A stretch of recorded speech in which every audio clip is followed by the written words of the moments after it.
Hello. I'd like to call to order our regularly scheduled West Hollywood Planning Commission meeting. We're here in West Hollywood Council Chambers, Thursday, March 5th, 2020 at 6:30. And Lynn Russell, would you mind leading us in the Pledge of the Allegiance, please?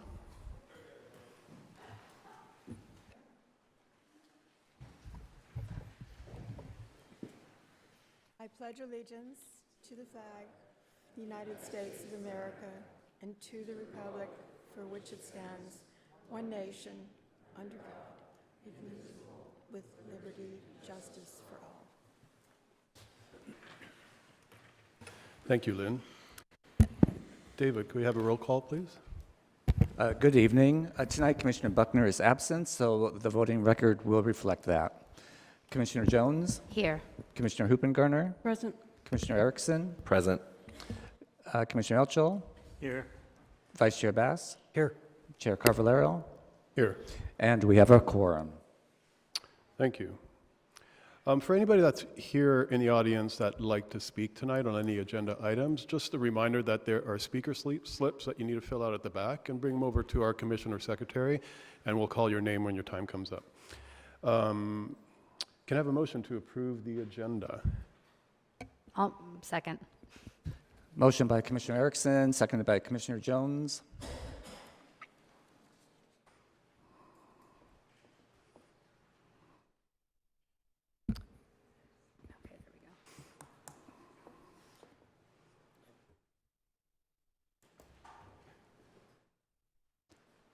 And the agenda is approved as presented. Thank you. Now I need approval of the February 20th, February 20th, sorry? Okay, Planning Commission meeting minutes. I understand we have a correction. Sorry, David, I forgot to call you. I think it was the lovely Commissioner Jones who nominated me for climate action. I can affirm that, yes, it was. Okay, that noted. Thank you. Do I have a motion to approve the minutes? We have a motion by Commissioner Erickson, And a second? seconded by Commissioner Jones.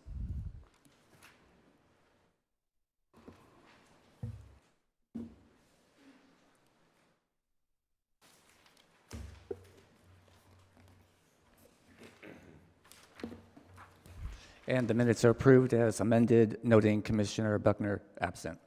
Thank you. David, do we have any public comments at this time? We have two. Our first public speaker is Anna Evans Goldstein. Great. Please mention your name and city of residence when you come up to the podium, and you have 3 minutes.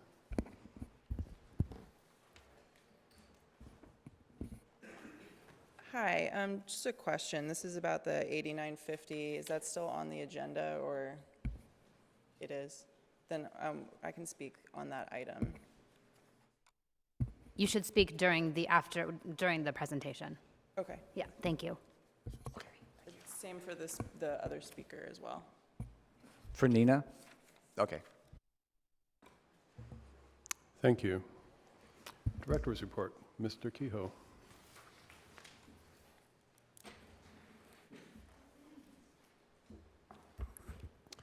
Thank you, Chair and members of the Commission. I'm John Kehoe, Director of Planning and Development Services. Just a quick update on a couple items from the last City Council meeting. A couple items that were of interest. One was the Gateways project. So the City Council did direct us to move forward with RFP on coming up with designs for gateways at both the east and west end of Santa Monica Boulevard, and then one at the top of La Cienega. So there'll be some interesting art, sculptural type things. We have to go out and do the whole RFP process, but they did authorize us to move forward on that. Another interesting item that the council approved was a 3-month test of Postmates personal delivery device. So that's a small robot device that will be on the public sidewalks. There are only 3 of them, and it's only for 3 months, and they will have a person with the device at all times during this testing period.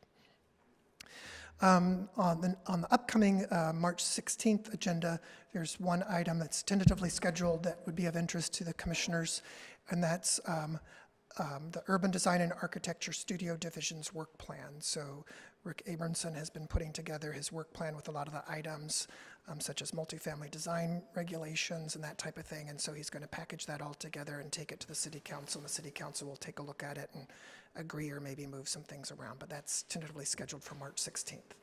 And that's all I have for tonight. Great, thank you. Do we have any questions for our director? No? Thank you. Items from the commissioners. Commissioner Erickson? You want to go first? No, go ahead. It's Women's History Month. Commissioner Jones? Oh, thank you. Well, on that note, first I just wanted to, so I've been on planning for several years now, and it was brought to my attention by a community member that there is apparently, please forgive my ignorance here, there is a public meeting notices section of the WeHo.org website where you can find any continuance notices, agenda changes, et cetera, that I didn't know about. So if any of you didn't know about this, it's looking like I might have been the only one. I can have David send you a link because, again, I didn't know about it, but thought for public interest and for my other commissioners that you'd probably want to know about that.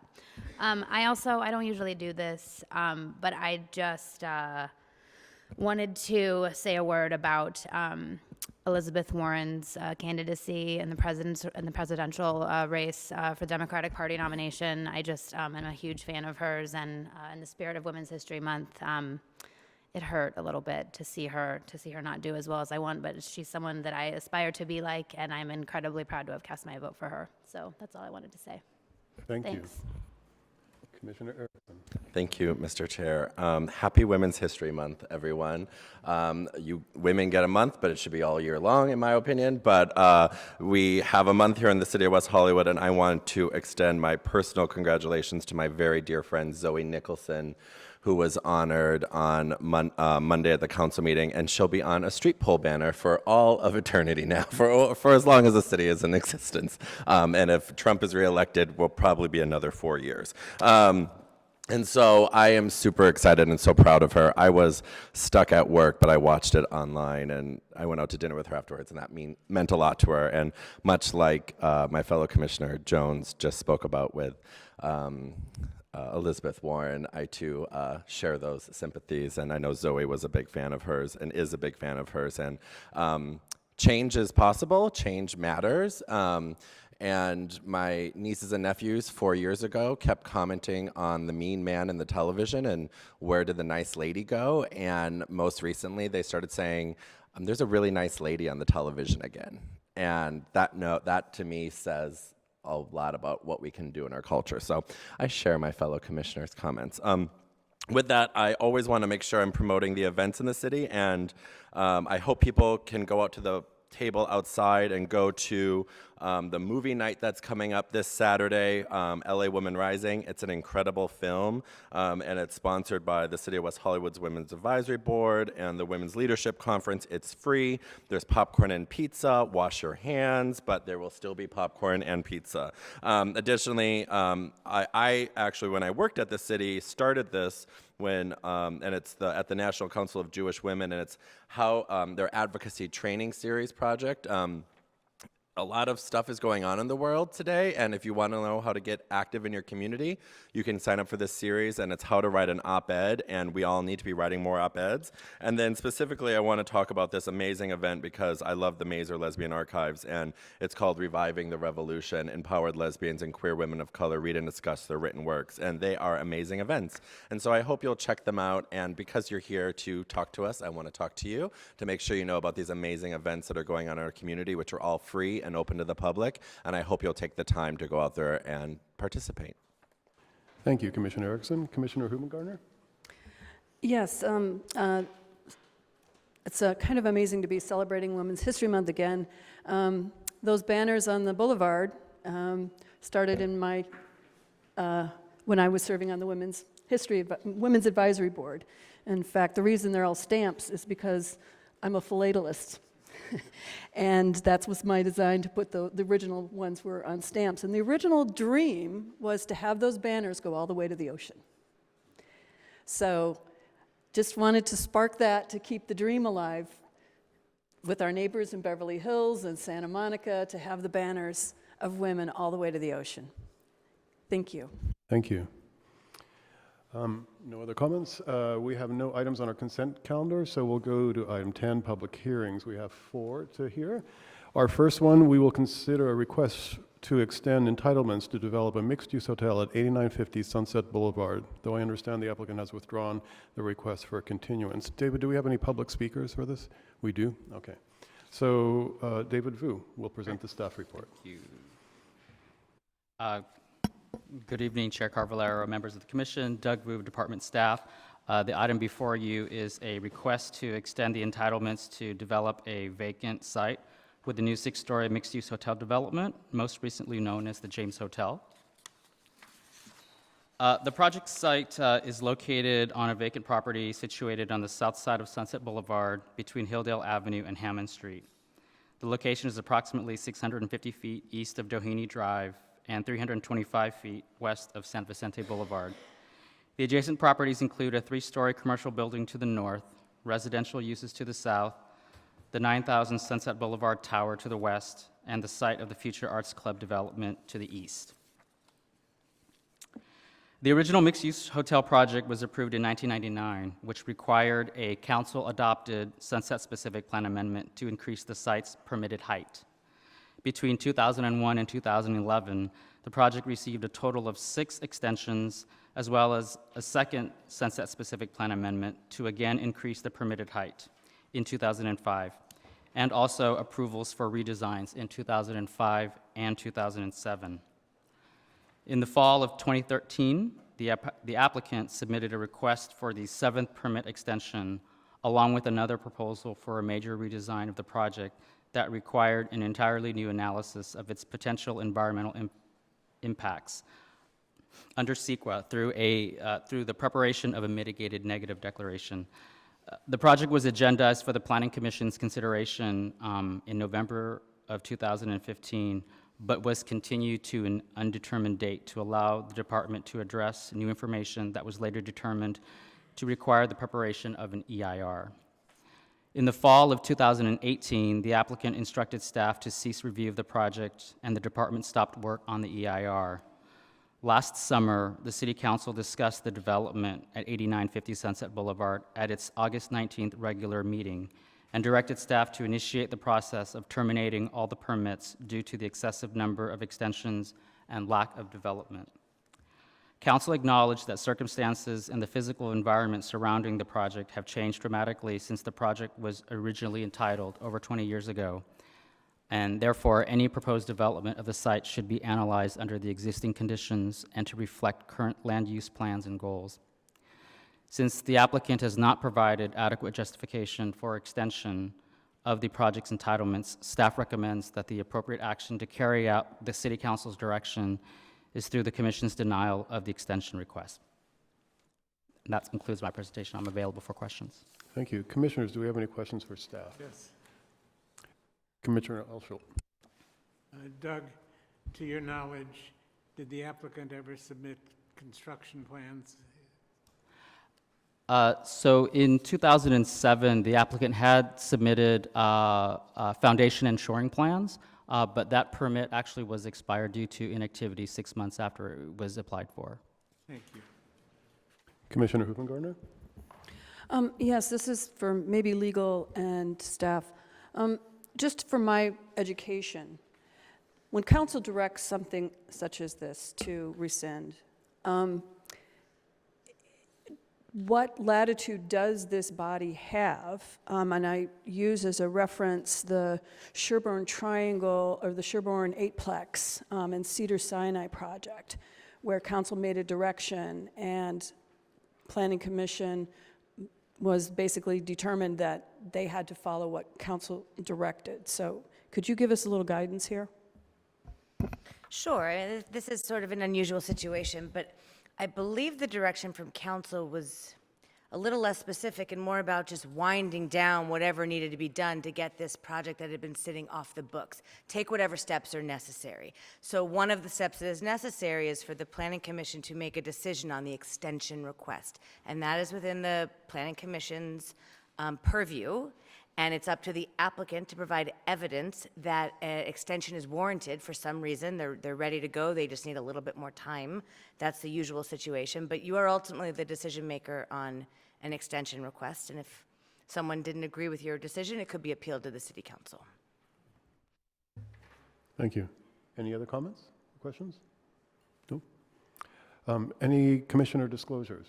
Commissioner Erickson. I met with the applicant. I spoke to the applicant via phone briefly and discussed items in the staff report. Great. Commissioner Hubengarner. I spoke with members in the community. And I spoke to the applicant about items in the staff report. Vice Chair Bass. I met with the applicant's representative and discussed items contained in the staff report. I also spoke to representatives of a union interested in this project. Commissioner Altschul. Yes, I spoke with Mr. Afriat with respect to this item and discussed items concerned in the report. Commissioner Jones. Yes, I met with Aaron Green, the applicant's representative, and discussed items contained in the staff report. I also had a conversation with some members of representatives of Unite Here about the project as well. Thank you. The applicant. As did I. The applicant has 10 minutes to make a presentation. Good evening, Honorable Chair and Commissioners. My name is Tina Vartanian, and I'm the Public Affairs Director at Afriat Consulting Group. Our firm represents the ownership of the property at 8950 Sunset Boulevard. As we indicated in our correspondence earlier today, we are withdrawing our client's request for continuance, and our client no longer opposes staff's recommendation to deny the pending extension request. Our client understands that the denial of the extension will result in starting the entitlement process over again. We and our client look forward to engaging in a thoughtful and exciting process that includes input from the city, this commission, the city council, and community stakeholders. We appreciate staff's continued involvement and desire to see the best possible project be built at this site. Our client looks forward to a fresh start at this site, hopefully an expeditious entitlement process, and to delivering an amazing project to the city, to Sunset Boulevard, and to West Hollywood's residents. Thank you for your time, and we're here to answer any questions you may have. Thank you. Do we have any questions? I have a question, actually. Commissioner Jones. So I'm really asking this for public benefit and to make sure that everyone understands what's happening here. So essentially, this hearing originally was conceived of for the purposes of considering a request to grant an extension for the entitlements on this project. And Ms. Vartanian, what you're saying is that your client is no longer requesting an extension for the entitlements, correct? That is correct. We're And that withdrawing your my request. applicant, your client is planning on going through the process anew? Mm-hmm. Okay. Correct. I just want to make sure that's clear for everyone in the room. Thank you very much. Thank you. Any other questions for the applicant? Thank you, Tina. David, our public speakers. Our first one will be Anna Evans Goldstein. Please state your name and city of residence when you come to the podium. Thank you. Hi, my name is Anna Evans Goldstein. I live in Los Angeles, and I'm a representative from Unite Here Local 11. Thank you for taking the time today. I'd just like to thank staff for their recommendation of a denial of the request. The public process is extremely important, and the applicant has to reapply. The realities of West Hollywood have changed in the last 20 years, as people have noted. We're in the middle of a housing crisis, and we need to prioritize housing over more hotels. In 2015, the city of West Hollywood requested a study of the hotel industry within its boundaries, which determined that the city was at risk of oversaturation of the market. The scenario that was studied includes the 8950 project becoming a reality, and in that scenario, the market would cannibalize itself, according to the study. The city of West Hollywood needs homes, not hotels. Across the region, we are in the middle of a housing crisis, and West Hollywood is not exempt from that crisis. With rents increasing and not enough affordable housing, we must be approving housing. We appreciate staff understanding that this needs to be thoroughly reviewed and understood in the light of the current realities of the city's needs. Again, thank you for your time. Thank you. Nina Mathis, followed by Steve Martin.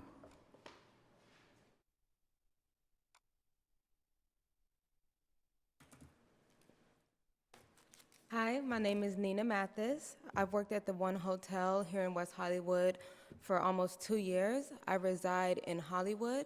I'm here as a representative of Unite 11 too. I am a union member.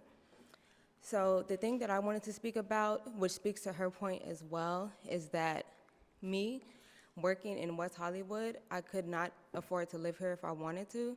Currently, I reside in Hollywood, and I live in an apartment where I would not be able to afford to live there alone either. So me and my boyfriend, we split that apartment. And this is just not a case for myself. It's a case for several of my colleagues as well. I know that many of us would love to live closer to our job.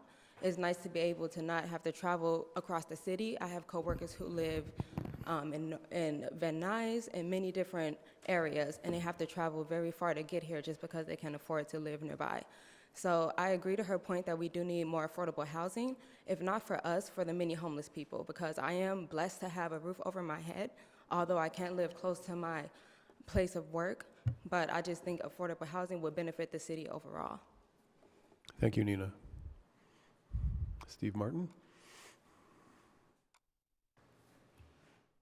Steve Martin, West Hollywood, and I want to thank the applicant and their consultants for exercising discretion, which is generally the better part of valor, in withdrawing their request for continuance. Just to give you an idea of how old this application is, this permit is, I was the mayor of West Hollywood when this was approved. There was no gray hair, and I had a 32-inch waist. So this is a long time. And, you know, this does speak to a larger problem. We have kept a lot of these applications and these permits on life support for a lot longer than necessary. And had this process ended 10 or 15 years ago, we might have seen a more relevant project already built there.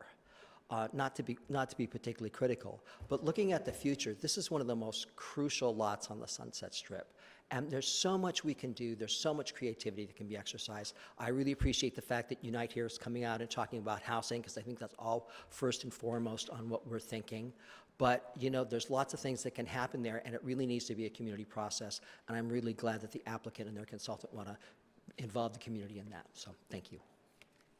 Great, thank you. So I'll just, for tradition, I'll close the public comment, but keep the public hearing open in case there are any questions, but I guess we'll go into commission deliberation. Who would like to go first? Commissioner Erickson? I just wanted to respond to Steve Martin's comments about his 32-inch waist.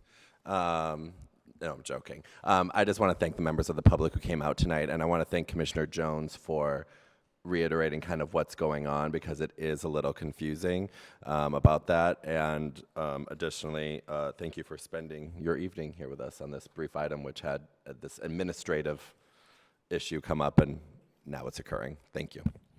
Commissioner Hubengartner? Yeah, I think I would be happy to move the staff's recommendation. Vice Chair Bass?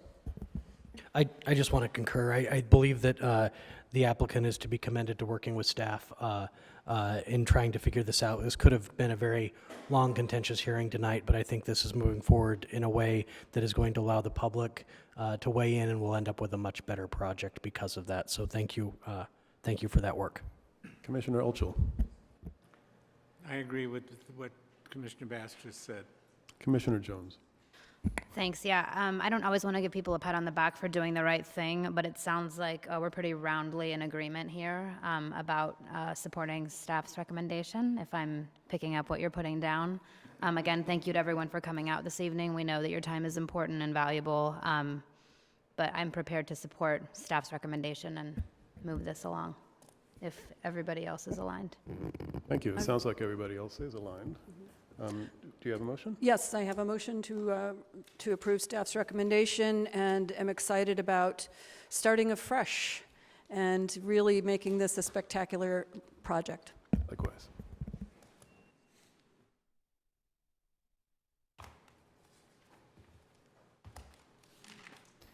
And the resolution passes unanimously, noting Commissioner Buckner absent. Thank you. So item 10B, a zone text amendment. We're going to consider density bonus and incentives in 100% affordable housing projects. And, oh, Good evening. thank you. My name is Pete Noonan, I'm the city's housing manager, and I have a very brief presentation for you. So this item is it's a zoning text amendment, and it does address housing needs and really focuses on a mechanism for creating housing in the city. Let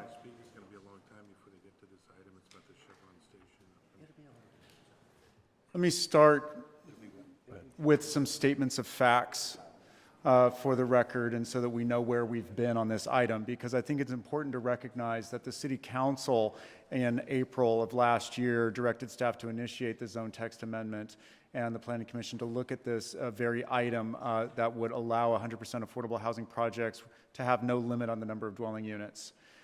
In June of 20th of last year, the Planning Commission's long-range subcommittee looked at a proposed ordinance. There was some feedback and comments on that. We did bring that to the Planning Commission on July 18th. However, the public hearing was tabled to a date uncertain. We then, staff went out, held a stakeholder meeting, and at the stakeholder meeting, those items, the issues that had been coming up were aired. The main issue expressed was how lifting the limit on dwelling unit density for 100% affordable housing projects would interact with the state density bonus law. And there was a concern that if we did not have a density cap on projects, that there could be an unlimited number of concessions and waivers and floors of height that could also be proposed with a project. So at that time, it was also apparent that there was state legislation coming through that would address those very issues, and that was Assembly Bill 1763 put forward by Assemblymember Chu. That bill was subsequently signed by the governor on October 9th and became effective on January 1st of this year. Now, the summary of the state law as it stands now for West Hollywood, given that West Hollywood neighborhoods are all within a half-mile of major transit stops, is that by state law, the city must allow 100% affordable housing projects to have no limit on the number of units, up to 4 concessions, plus up to 3 additional stories of building not to exceed 33 feet.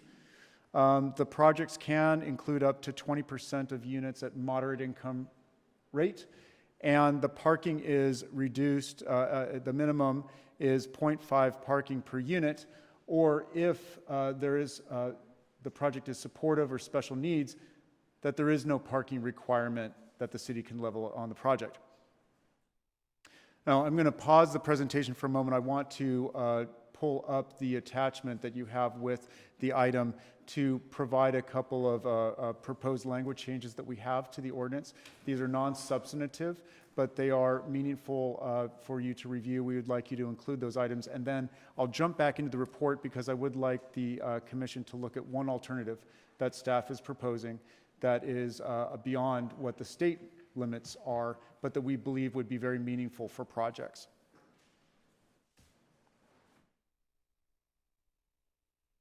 So in front of you now, we are in the staff report itself, and I'm going to the attachment to page 4 of 9 within the resolution.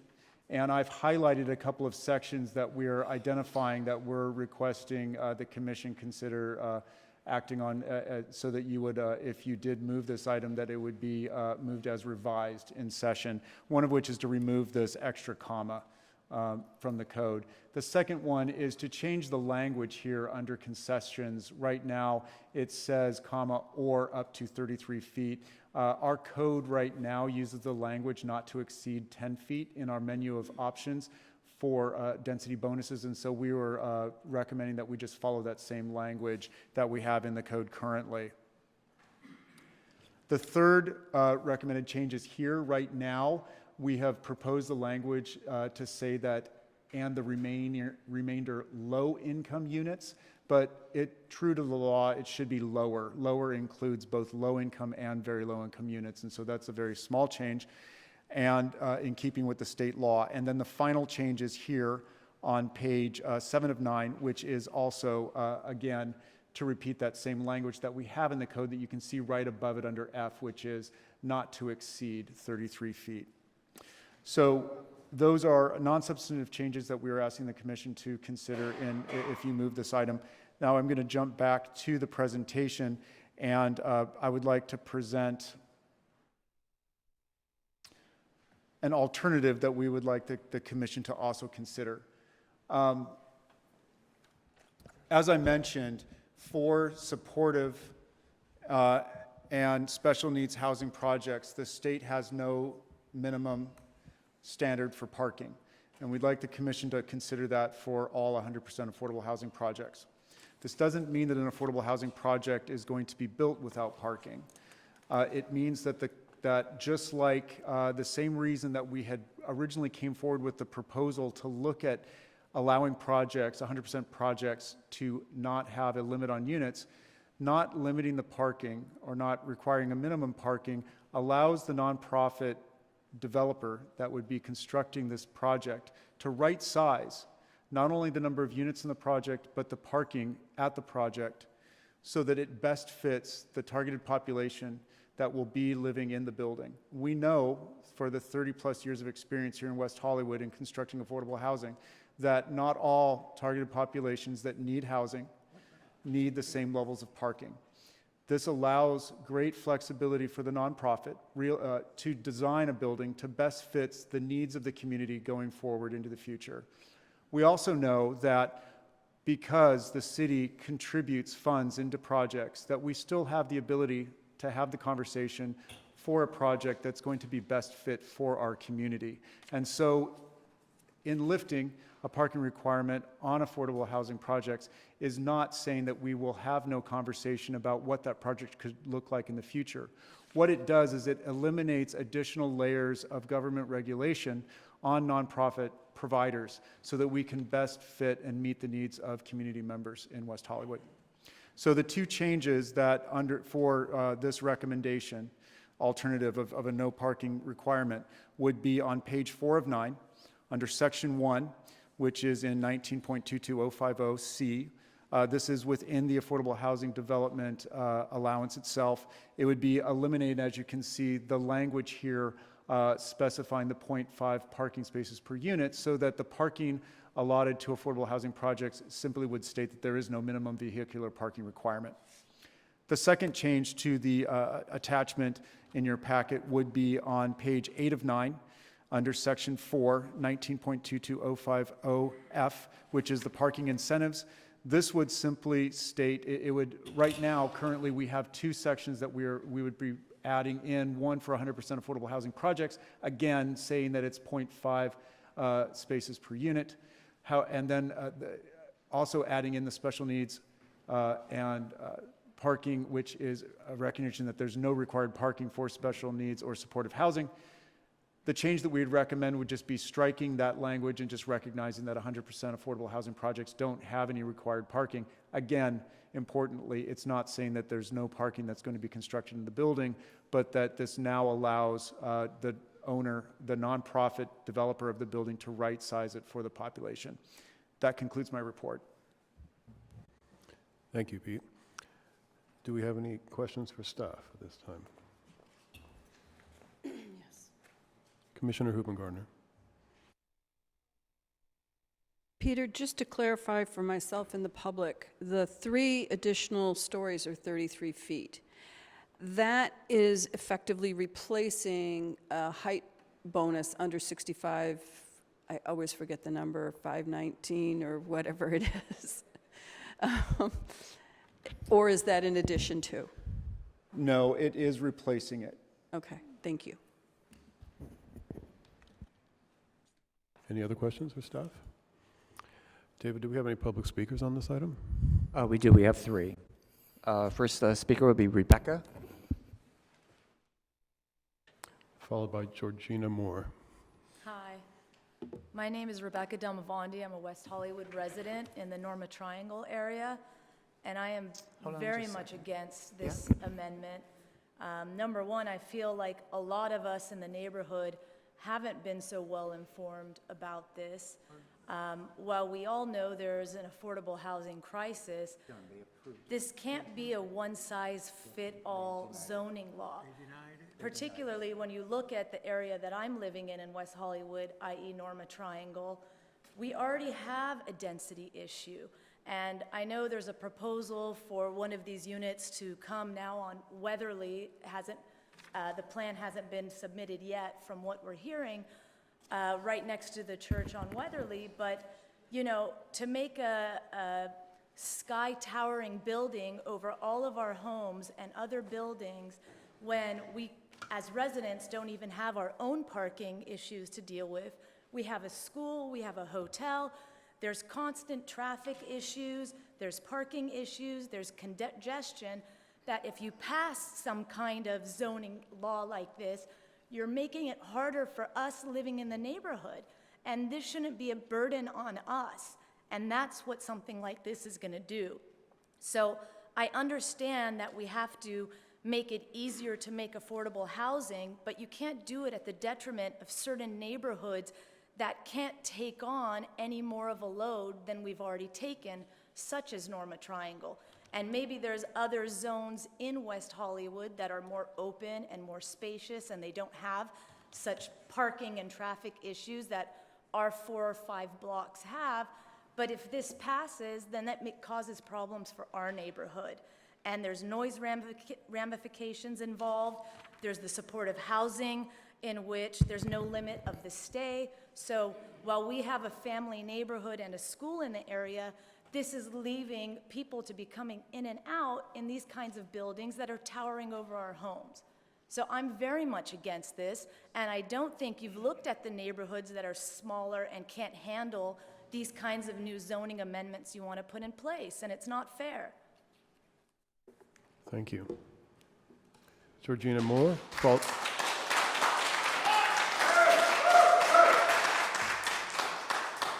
Georgina Moore, followed by Charles Juper. Hi, thanks for being here and doing your jobs and listening. I'm Georgina Moore. I also live very close to Rebecca and feel very similarly to her. For some background on me, 20-year resident, real estate agent. I'm actually a property developer out of state. I develop historic property, and many of my properties have affordable housing. I know how important it is. My concern here is who's protecting us as the residents. I mean, does this amendment give carte blanche to build these monolithic structures that are literally looming over us, either looking into our homes and condos, or blocking the lights so that we don't get to see light or trees or birds or sky anymore? I want the affordable housing, but to me, we should all be sympathetic with one another and helping get our needs met. I mean, I know there's a lot of residents in West Hollywood that bought their houses a long time ago, like I did, and if they didn't own their place, they'd be applying for affordable housing. And we need you guys to protect them and us, because when you buy a house, sometimes that's the biggest investment you have, the only investment you have. So how do we protect ourselves and also invite new people into our community? And that's something you guys have the skills to do, not me. I've just seen this so many times in so many different cities. And I hope you will, if you're going to pass this, put some other restrictions in there so that every greedy developer doesn't show up trying to make a buck with a carte blanche and hurt all of us. Because once the neighborhood's ruined, it's ruined. You can't take structures like that down. I mean, when I first heard about the development that Rebecca was talking about, my second thought was, okay, I gotta sell my place and move. You know, how am I gonna walk the dog? How am I gonna, I mean, we're on a hill like this, and you're gonna add 200 people, 200 cars? We're right where Phyllis, one way out, and the Cynthia cutoff that's always packed. Okay, so I see myself not being able to get in my garage, you know, not being able to walk the dog, not being able to walk to the store. I want to help those people, but there's got to be some compromise here. And you guys are the ones. You have, I mean, I can't tell you have to protect us. My hope is that you will protect us. So as an investor and as a real estate agent and a developer, I can continue to say to people, you should move to West Hollywood. Because I'm shocked by all this, but I know that the state has done this. So how do we compromise? How do we protect ourselves and change and grow also? And thank you for listening. Thank you. Charles Uper, followed by Arthur Bernstein.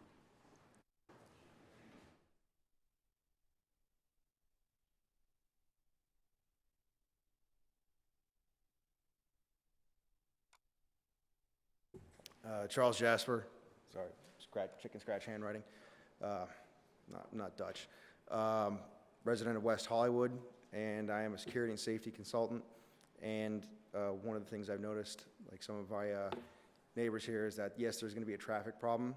There's very limited parking in the area, and there is the school.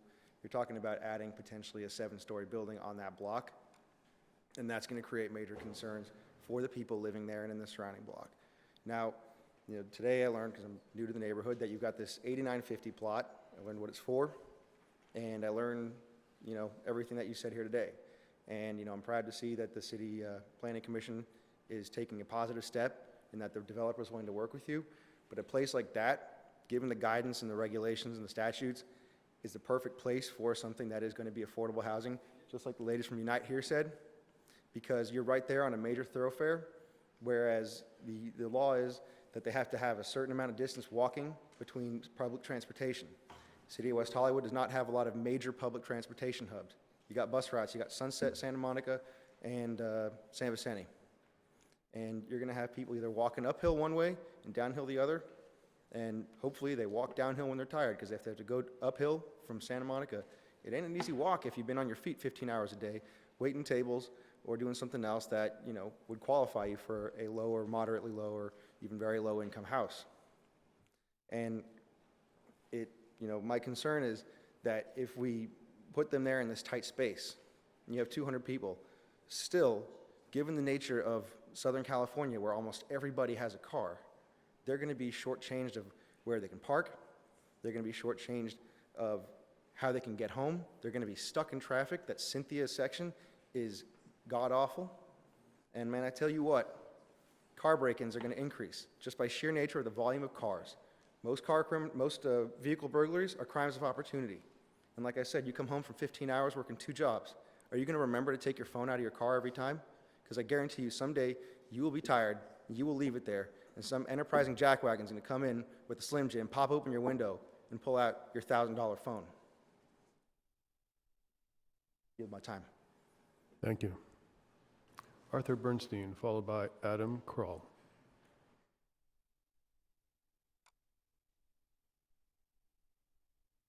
Good evening, Arthur Bernstein, 32-year resident of West Hollywood. I don't want to repeat a lot of what Charles just said. I agree with everything, and so far with everybody that has spoken.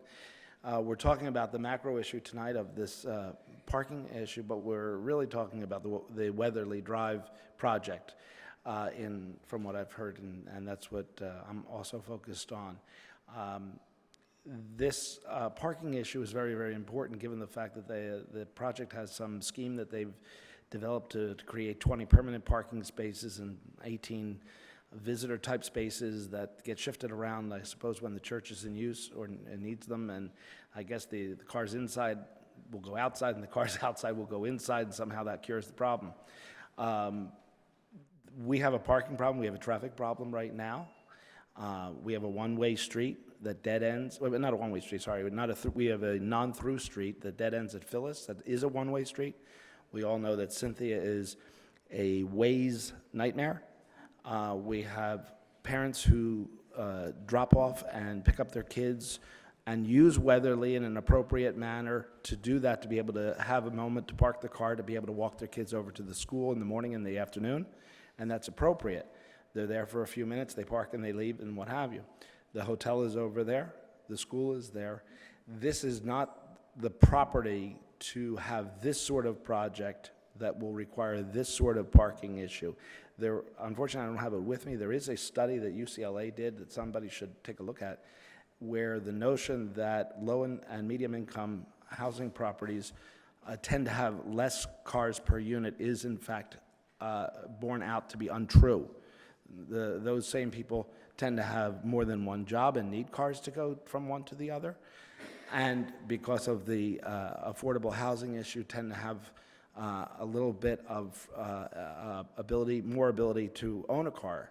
Lastly, we're all talking about AB5 and the ramifications that it will have possibly on Uber.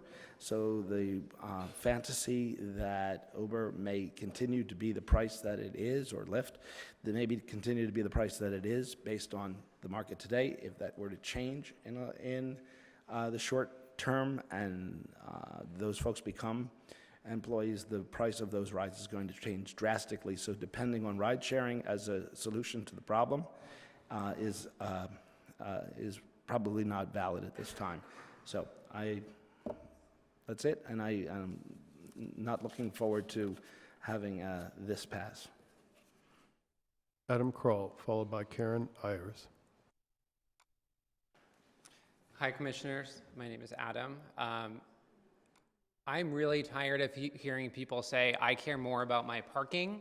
I care more about it taking an extra 5 minutes to get home than making sure that people can be housed and sheltered. We are living amidst a humanitarian crisis. I don't just want this affordable housing built. I want it built right here in West Hollywood where I live. I want to know that I want it built right next to where I live. Whether it cause more traffic or make it more difficult for me to park, we are a wonderful place to put this affordable housing, such a dense area that is walkable, where people have good access to transit. We do wonderful things like provide the City Line shuttles that I use public transit. At the end of the day, like when people come up here and talk about, I don't want this housing, I don't want this near me. These people, them, right? These capital T's, right? These people are different. They'll bring in too many cars. They'll cause too much traffic. These people are us. Like, we are all people. We are all members of the community. We know we still have things like Costa-Hawkins and Ellis Act on the books. And at the end of the day, this is going to help us make sure that people who have been longtime West Hollywood residents who are being forced out of their homes unjustly because of laws that should not be on the books, that means they will not have a place to live here in our city. I want to make sure we can build this here so we can keep people right here in West Hollywood. Thank you for listening. What is your city of residence, Pete? Can you state your name, your city of residence? Oh, I'm sorry. Adam Kroll, West Hollywood. Thank you. Karen? Hi, Commissioners. My name's Karen Ayers. I'm from the city of West Hollywood, and I'm here to speak today in favor of this. I think this is an important step, and the issue at hand is not so much parking as it is about affordable housing. We, as a city, have decided that affordable housing is one of our priorities, and this is one measure that the city can take to make things more affordable for some of the people being priced out of West Hollywood. We live in an urban environment. It's a dense environment, and with that come sacrifices. With it come benefits too. In my own neighborhood, I've seen changes in the way the parking availability is due to businesses that are hiring employees who need parking, and they park in the neighborhood, and so parking is more scarce. On the flip side of that, I get the benefits of really good businesses in my neighborhood, and my neighborhood is safer for having these businesses operate at late hours. So I see it as some give and take. Everyone living close by to where these changes take place are going to have sacrifices and some benefits. And I see this as one of those situations. And overall for the city, the benefit is huge. To provide more affordable housing is huge and a priority, and that's why I strongly support this measure. Thank you. Thank you. I'm going to close the public comment, but keep public hearing open because I know we have further questions, and we have some questions for staff. Vice Chair. I have a question. Because of the state law that passed, if we did nothing to our code, you have a proposed ZTA tonight We have one in front of us. If we did nothing, they'd still be able to build these projects. All we're doing is making sure our code matches the state law. Am I understanding that correctly? It is correct, and it's our requirement to be compliant with state law. But today, it is already on the books. It is already possible for a project like this to be achieved in the city. So if they were to nothing, come in, it would go forward. so if they were to come in and apply for something like this, and we said, well, it violates our ordinance, so we're saying no, they would just sue us and get the project anyway. I'm oversimplifying that to a big degree, but essentially. This amount of density bonus and these concessions are authorized under state law, and there's great value of putting it in our code, so someone comes to the city and our density bonus ordinance is consistent with state law, and there's clear understanding of how these projects are processed. So just But one follow-up question. So these are already the rules? yes, it was adopted by the state legislature at the end of last year and went into effect on January 1. Thank you. Commissioner Hoopen-Gardner. Yes. Yeah, thank you, Adam. I had exactly the same question and point. And to be clear, really the only thing we're here tonight to decide is whether or not to further amend the state law from a half a parking space to no parking space requirements. Yes, that's the part of the ordinance that is, I'll say, Discretionary. discretionary that Peter has put before you to consider. Okay. Related to that, I have another question. Currently on the books, we have an ordinance that says no new construction can the residents be eligible for parking permits, street parking permits? Would that in fact also apply to 100% affordable housing? Are you sure that's in the code, or is that just a policy that we condition projects? Last I knew, it was our I thought that's just a standard condition. Standard that we put on condition? projects. It's not in the code. It's not in the code? Okay. Well, it is a standard condition that we've always used. And that is, you build a new building, that's nice, park it or not, but nobody in the building qualifies to get parking permits, other than the temporary one-day ones. And I think there's a limit on those. So my point is, under the ordinance being the modification that staff has outlined in alternate 1, which would eliminate potentially all the parking in affordable, 100% affordable project. None of those residents would be eligible if they had a car to get a parking permit. Well, let me say a few things to that, and Peter can add. I don't believe projects will be built with 0 parking. I think the intent is that to put in the appropriate amount of parking for the population of people that will reside in the building. So I don't think buildings will be built with 0. And then the decision of whether or not to put that condition in will be a decision that's up to the Planning Commission. And we always base our decisions based on particular projects and based on evidence and the circumstances surrounding each project. So we can talk about that when an actual project is before you and you look at the neighborhood and you look at whether it's appropriate there. It may be or it may not be, maybe depending on how much parking this affordable housing provider is proposing. So there will be factors on a project-specific basis that you can consider. But in the absence of an ordinance that has a requirement of 0.5, we would have no ability to require parking that a particular neighborhood necessitated based on our reasoned judgment, because the ordinance, should we adopt this alternate, would say there is no requirement for parking. Whereas if we keep the existing state law that says we have a requirement for 0.5, we would have the ability to vote for a modification in the future should a specific project qualify in our opinions based upon the merits of the project and the neighborhood, et cetera. But what jurisdiction would we have, what ability would we have to add it back? You would not. There the we go. language that's proposed is no minimum parking That was, requirement. thank Do you. have anything to add? No? Okay. Commissioner Jones? Thank you. Is it safe to assume that all of the projects, the kinds of projects this would involve, would be coming before Planning Commission, given the density and the size of the projects? Probably. Yes. But so, Lauren, you were saying that if we approve this with modified parking, that would that would be the minimum, that it wouldn't be up to our discretion on a per project basis once those projects came before us as a body. E.g., because the way that I'm reading it here is it states that the parking included in a project would best match the driving and commuting habits of residents and could result in large cost savings, et cetera, et cetera. But it sounds like it could differ on a per project basis depending on what the project was. Yes, it's my understanding that the affordable housing developers will bring an appropriate number of parking spaces to serve that population, but your requirement would be 0. And so it would be up to the developer to propose what's appropriate. Or if you went with the state law, I think it's half a space per unit, but that's expensive, and so you get maybe fewer units. So it's a policy choice. But if I was understanding Commissioner Hoopengarner's point, if a project came to us for review, we could apply, or the applicant could apply for modification for 0 parking.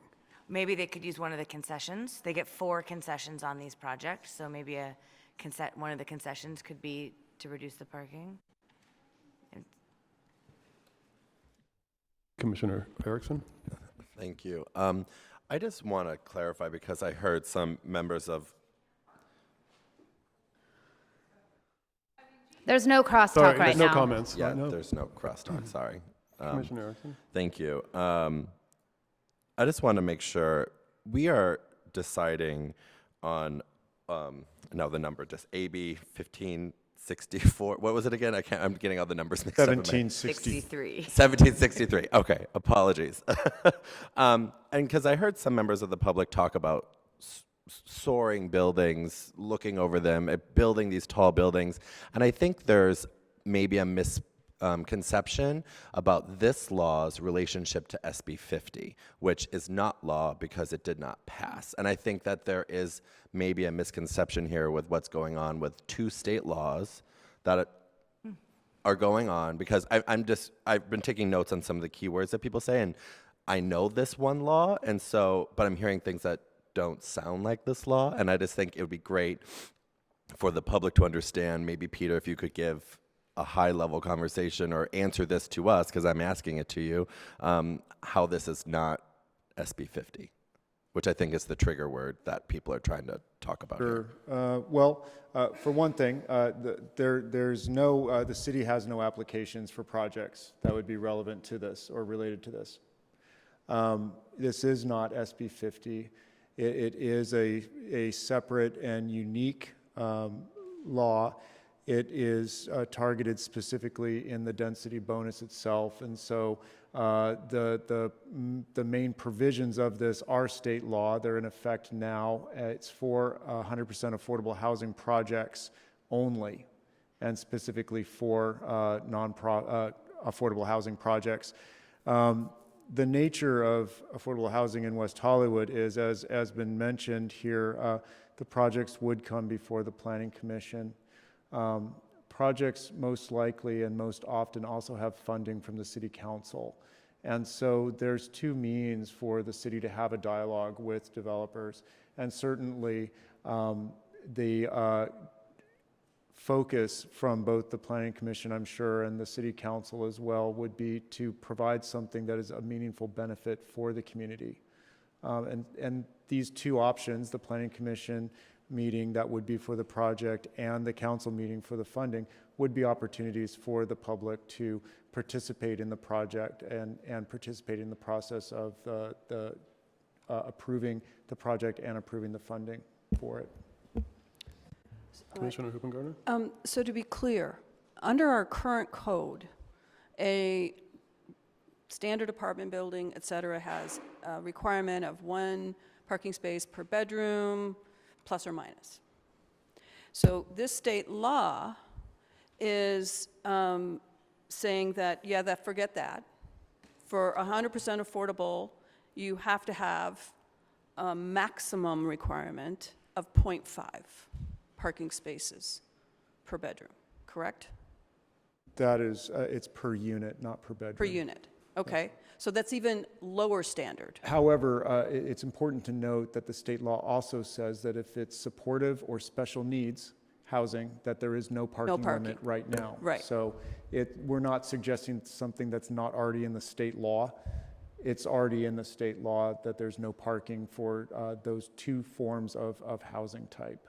Understood. And I personally have a problem with that because special needs people have caregivers who need a place to park. So I think that has some very real problems. But the law is the law, and we've got nothing to say about that. But I want to be clear that as it stands, and thank you for clarifying, the per unit requirement is 0.5. So if you have a 2-bedroom unit, there's only a half a parking space requirement under the state law, whereas under our current code, there is a 2 parking space requirement. Correct? Yes. Okay, so there's already considerable reduction in the parking requirement under the state law. Yes. Okay, thank you. Now, when you said special, excuse me, I forget the term you used, special Supportive. needs and supportive? Special needs and supportive housing. I highlighted in my report, the risk of homelessness is considered a special need. It's in our report it says intellectual disability, cerebral palsy, epilepsy, autism, the risk of homelessness. So when when one of these nonprofits is building supportive housing, is there not an argument that at least a significant portion of the people who would be living there would be at the risk of homelessness, and therefore we're already at zero?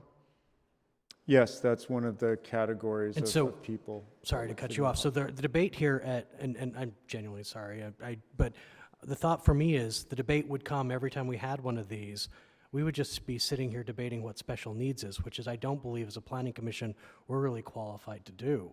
So I'm inclined to support staff's alternative because I believe that the conversation about this should be held when we're discussing financing options with them not the planning commission, the city council will be doing that, because I don't believe we should be debating special needs and supportive housing at the planning commission to determine if it's 0.5 or if it's 0.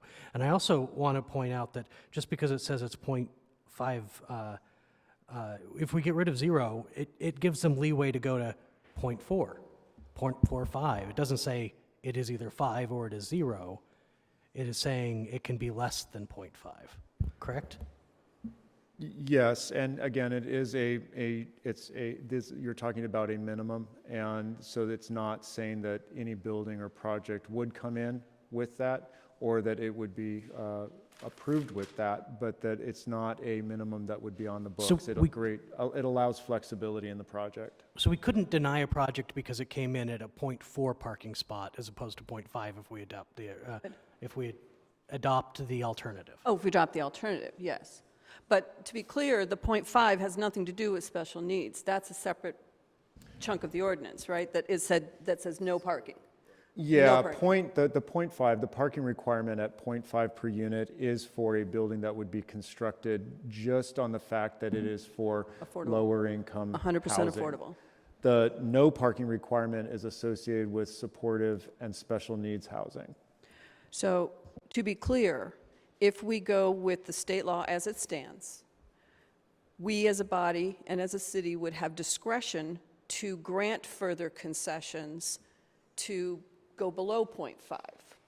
But if we vote for the alternative, we will have 0 discretion to require parking. Although I think, as Peter was saying, that most of these projects do receive some city funding, so there is some input into how the project is designed through that avenue, which is not your land use focus, but there is some input into how the project is designed. But in we that as a venue. body would have 0 discretion if we vote for this alternative. Yes, to require more as a condition of development. So we have two, Commissioner Elchel. Did the staff do any outreach to the community, especially the Norman Triangle neighborhood residents, where there is apparently a project under contemplation? We didn't go out to the community on this item because it's adopting state law, and the state law is already on the books. but goes with it is an explanation that if we don't adopt the state law, some of our discretion in other areas may be overridden. So I would think it might be valuable to go out to this community or any community that is affected by this to have a little discussion group, forum, or informational session as to what the trade-offs are. And the trade-offs may be worse than this. I think it's a little difficult to understand the people that get up and say they won't be able to walk their dog or walk to the grocery store if there's a building that's a little taller than theirs. I think Mr. Ayers, Miss Ayers and Mr. Kroll have the right idea in that if we're going to make an attempt to make a solution or a partial solution to homelessness and provide affordable housing for people who are desperately in need, we need to go up in the air a little bit. So, But I think that's an educational process. and I think that we can do that specifically for this item before it goes to council. You should know that in February, the Housing Office does conduct 2 meetings. They're 2 community conversations on housing. And so we did share the current legislation, the current status of housing in the city, and our current projects. This was one of the topics that was mentioned and discussed at those meetings. However, it wasn't targeted and specifically for this.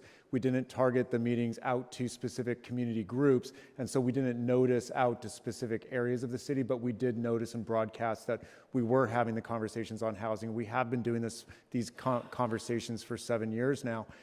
So certainly we could have a more targeted conversation on this item in the community before it goes to the council. Again, it is the state law, and so we would want to keep it in that preference, in that sphere, in that context.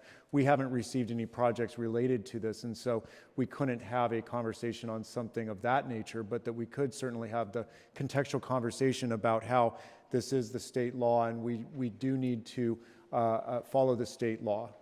Well, and what that could mean. You could have a conversation about the project on Weatherly, because apparently it is something that's in the pipeline. It is not. We have not received any projects on Weatherly. Well, apparently everybody seems to know about it.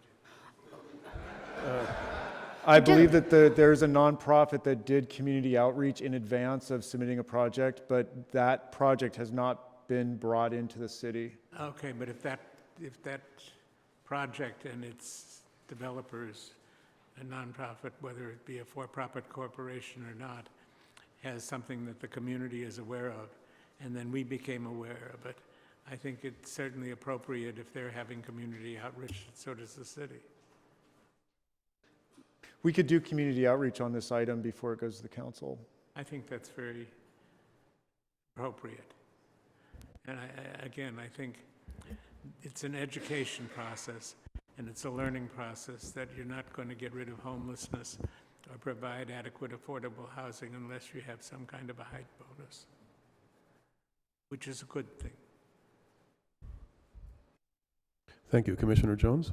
Thank you. I just want to reiterate a couple of things in question format. So, Peter, just to be clear, there are no applications that are within the city's queue as of right now, That is correct. which is why we wouldn't officially hold a community meeting as part of our normal process, correct? That is correct. Great. And so, again, Commissioner Bass asked this question earlier, and Commissioner Hoopen-Garner reiterated a version of it, but I just want to state, or ask rather, so all this does is bring West Hollywood's code into compliance with state law, correct? That is correct. And provides benchmarks for developers as a rule of law, so to speak, probably not a legal parlance, so forgive my layperson's terms, to ensure that there are rules in place that are aligned with what is not authorized but required of us by state law. And that if we do not adopt these, that if someone were to bring a project in front of us and we were to deny it, we would be in violation of state law, correct?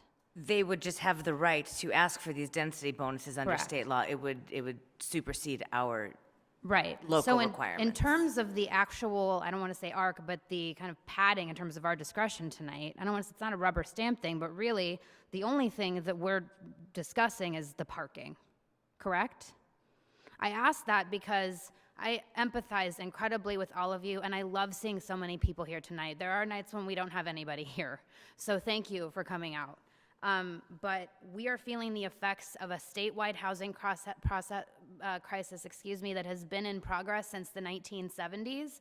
We're short 3 to 4 million units right now in the state of California, but we're a city that's less than 2 square miles. When I run every morning from, Laurel and Sunset down to Detroit and Sunset, people are lighting fires and chafing dishes on the street because they don't have any place to go. There's human excrement on the street. There are people camping out in front of the library. This is a problem, and it's only getting worse. And I think we're so glad to see you here, and I also encourage everybody here to envision a city of West Hollywood where we have a train, and we don't all have to use cars, and we can ride our bikes, and maybe there could even be pathways and streets that will be closed off. Sorry, I'm getting a little presidential here right now, but I just really encourage you that it may not always look like it does right now. I know I live on a street that is incredibly dense. I believe it's R3 or R4. There are no single-family homes on my street. There are hugely built projects that are built out to the lot lines, and there's a light on each end. There's traffic sometimes all the way back up to Sunset or all the way back down to Fountain. So I very much empathize with these concerns, especially for people who own single-family homes, who saved maybe their entire lives to be able to buy them. I get it. I totally get it. But this is, unfortunately, we are such a progressive city that oftentimes we feel the effects of these state laws in such a way, that maybe feels unfair to us because we are so progressive and have always been so much ahead of the curve. But I encourage you to think about a time when maybe we don't all have a car. Wouldn't that be nice to be able to walk your dog and walk to Trader Joe's? Wouldn't that be great? I would love that too.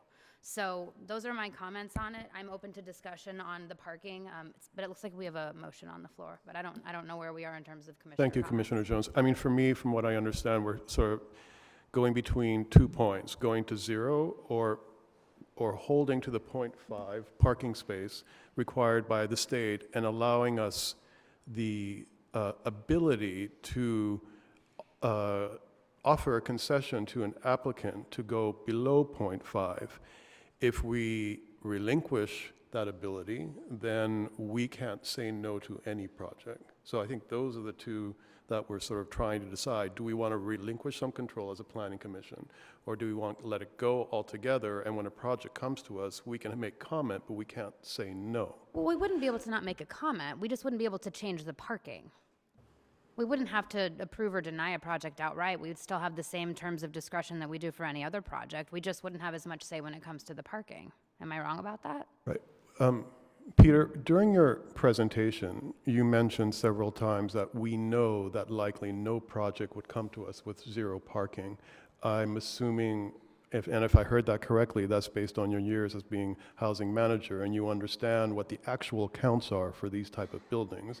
I know in conversations that I've had with Rick Abramson, our architecture studio, the real parking requirements for a regular apartment building is not 2 for 2-bedroom. It's often, I think it was a 1.3 or 1.4. So those numbers fluctuate and the realities are different. So were you referring to that type of data during your staff presentation? And would that be the type of information that you would share with an applicant so that they could develop proper parking models for a low-income building?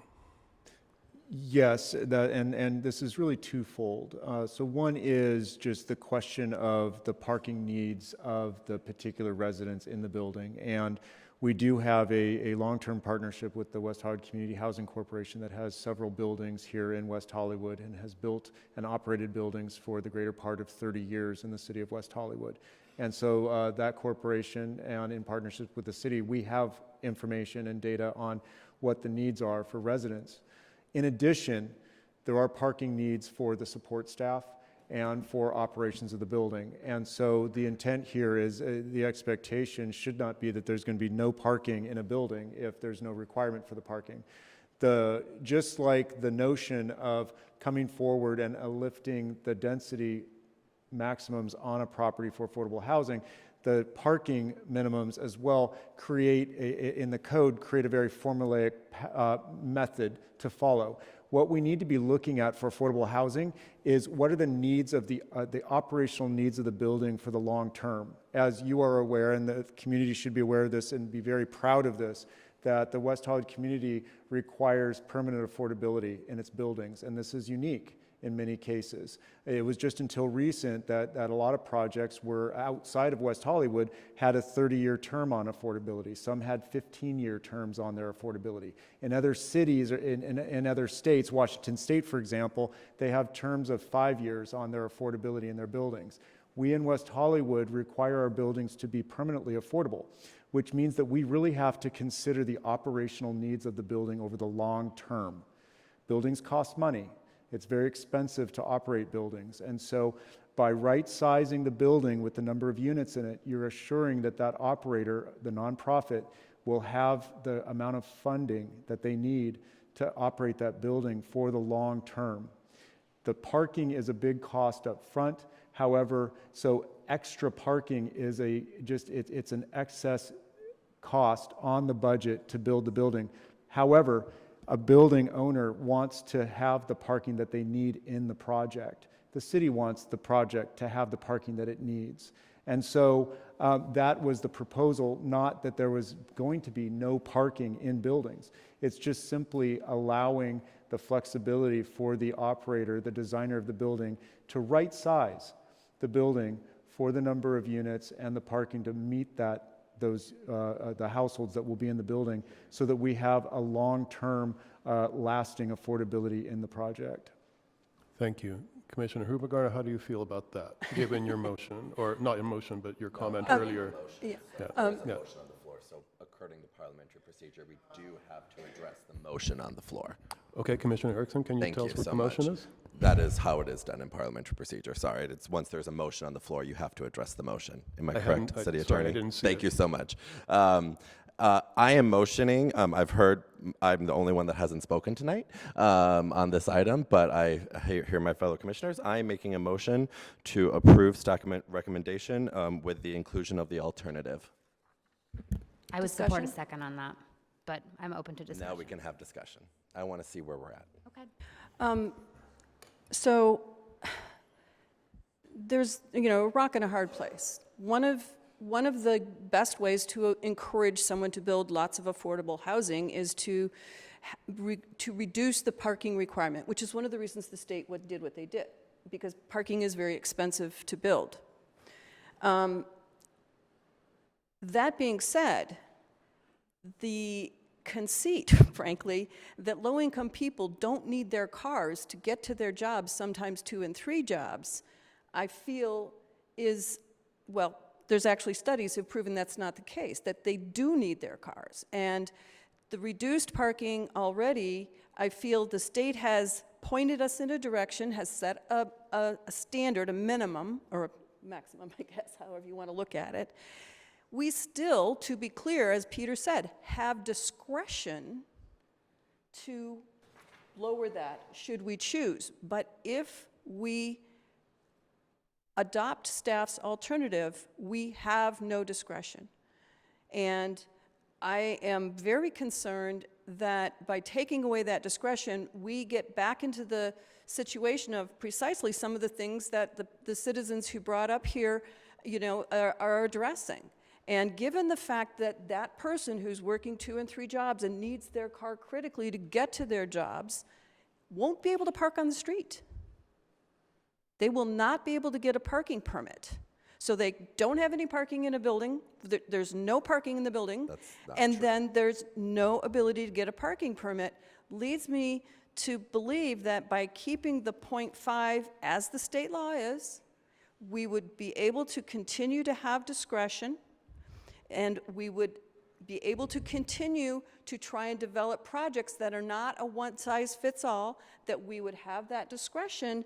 So it's my inclination to stick with the staff report as it stands, not to adopt the alternative, and to allow ourselves the ability to feel this out as it develops and give ourselves that discretion and City Council that discretion.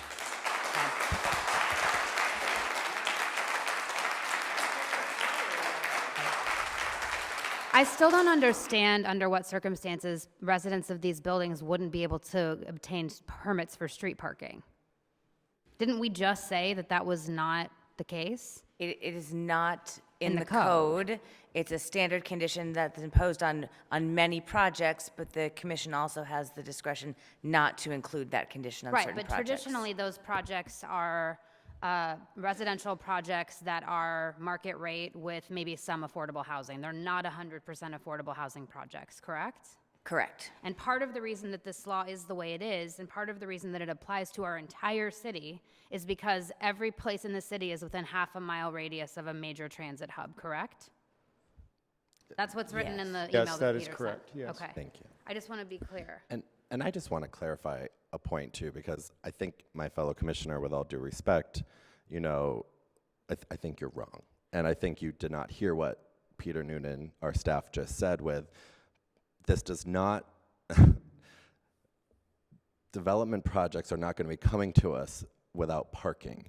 What you're trying to say is we're trying to maximize and figure out the ways in which the project, on a 100% affordable housing project, can design the project to include the amount of parking spaces that is needed for the residents of those projects, correct? That is right, and if I could... Thank you. I want to wax poetic for a moment here, but that's what I mean here. And this is what happened, and that is why I feel what was just projected to the public is incorrect. And I want to say that this is also what happened with the Blue Hibiscus project. The Blue Hibiscus project, which is an 100% affordable housing project, was supposed to be much more denser with affordable housing units when it was constructed. There were some political change them arounds that happened, and then that whole project got cut by a lot of units. You know what those units are to people that don't have a home? That's their home. Politics got in the way of affordable housing and provided permanent, supportive housing for residents of this city that need it, for residents of our community that need it, and for people that are literally dying on the streets. I went to the Bridge Home Housing Project opening this morning in Council District 9, which is literally in a parking lot. It's a beautiful building, but it's practically a tent with shelter beds. It's beautifully designed, but that's what they're dealing with in places like the city of Los Angeles. And in the city of West Hollywood, while we continue to attack and try to get at the homelessness crisis and the affordable housing crisis, what we have here is exactly what Peter just said. This allows the developers, like the West Hollywood Housing Corporation, who goes back as far as I've been alive, with the city of West Hollywood, to create the award-winning, amazing projects that they do based off of the needs of the residents that they know and serve. Trust the data, trust what's going on, and in the ways in which they need to design the projects for how they have. I think it's somewhat, you know, I won't say what I'm going to say, but it's the next part. But I want to say that people that live in affordable housing projects are just like us. They might not have a car. They might have a car. They might not want to drive their car. That doesn't mean that what we're saying here tonight is not taking away our discretion. We're having projects that are going to come to us with parking. And I think the red alert alarm that's being declared up here is trying to say that we're going to have projects that come before us that are like multiple stories high that don't have any parking. That's fake news. That's not true. And I think people need to be very careful about the verbiage that they're using up here, because this is the exact type of NIMBYism that gets us into the situation of where we're at right now. And I'm supportive of the motion. Thank you, Commissioner Erickson. Are we clear on what the motion is? I'd like to call a vote. I want to speak to the motion before we vote. Okay, Vice Chair Bass. I'm not seeing a second either on there. Did somebody second it? Well, not officially. I think I wanted to hear what other people had to say. So I want to, I hear that lots of people are concerned about the Weatherly project. I heard that come up, and I think it's disingenuous to pretend like we don't know. I know there's not something officially in the project, in the they haven't applied for anything yet at the city. So before us, there's no project to consider. We're considering a zone text amendment. But I do want to acknowledge, I read the WeHoville article. I read the press release. And Peter, I think you're on the board at West Hollywood Housing Corporation. Like, we all know that this project is being considered. So I think it's important we acknowledge that and that there's some fear around that. But I also want to acknowledge that the state legislature in Sacramento has already passed this law. And what we're considering tonight is, do we follow the law or do we not? I mean, so that's a really simple decision. And we come down to the parking question. In this situation, we're not talking about developers and not to prejudice conversations we'll have later tonight or in the future, but developers who come before us, they're trying to make a profit.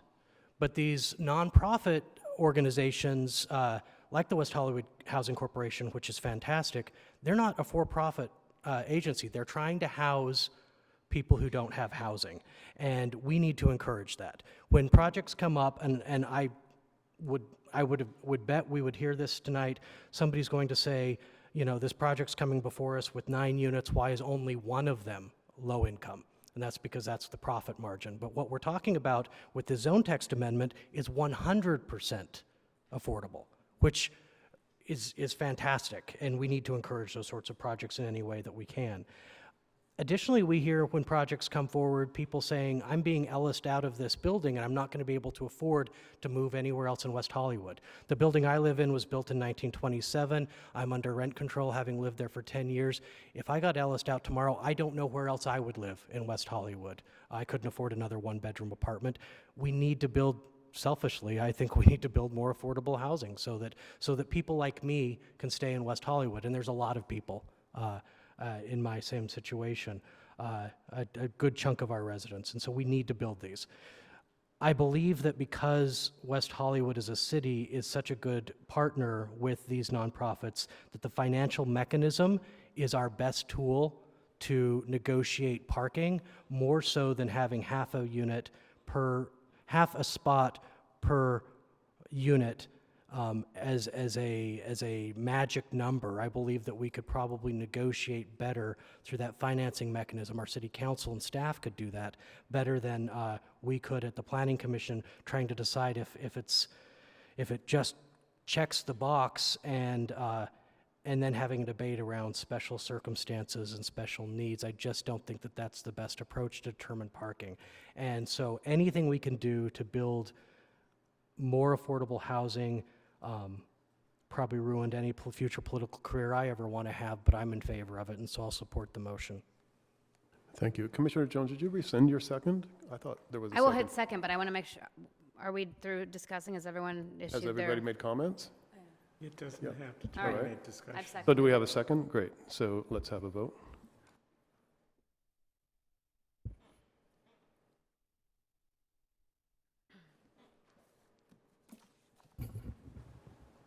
And the motion passes, noting Commissioner Buckner absent, and a no vote by Commissioner Hoopengarner. There is no appeal process. This is a recommendation to City Council.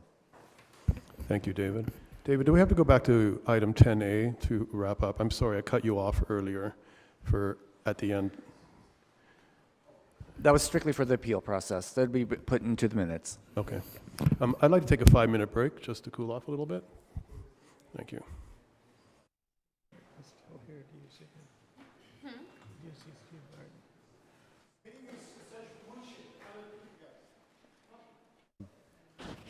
Hello, I wanted to take a moment to just address the crowd that's here.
If I could have all my commissioners back to their chairs, please.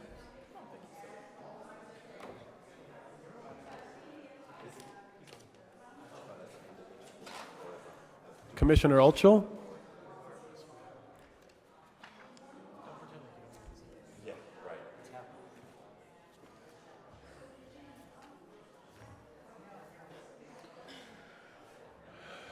Okay.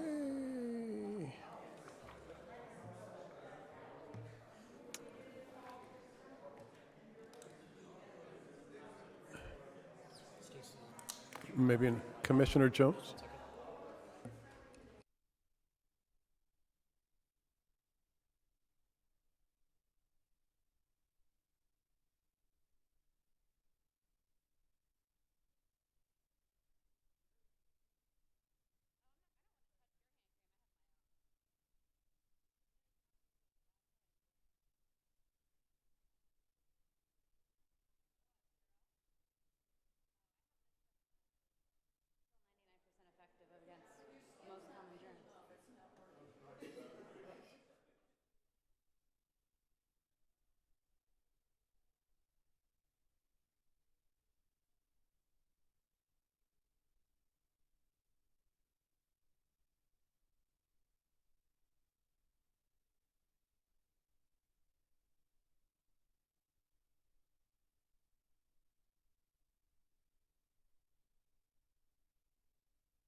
All right, everybody, we'd like to start our next hearing.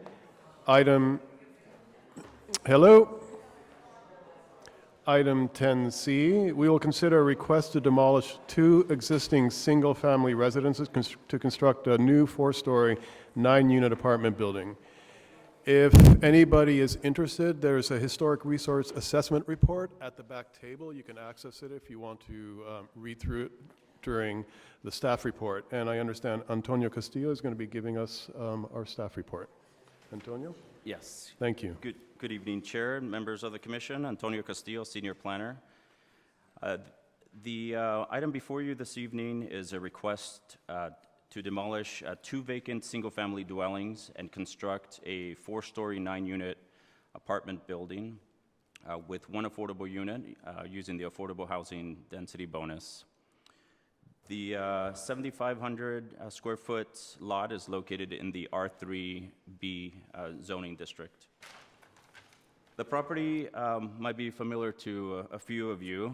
In November of 2017, the Commission approved a different project at this site, similar to the proposed project with one inclusionary unit. It's also a 4-story, except that one was a 7-unit apartment building, also with a subterranean parking garage. The units for this project range in size from 722 square feet, single bedroom with 1 bath, to 1,451 square foot, 2-bedroom, 2.5 bath, with an average unit size of 1,130 square feet. Common open space for the project is located on the ground floor, and each unit provides private open space within balconies for the upper story units and rooftop patios for the 3 ground floor units. The building design takes notes from the surrounding neighborhood, particularly the dingbat architecture from the 1950s and 60s seen throughout West Hollywood. Each of the floors is expressed by horizontal banding with vertical ribs on each of the floors. This breaks up the massing of the structure and prevents the design that is overly monotonous. Overall, the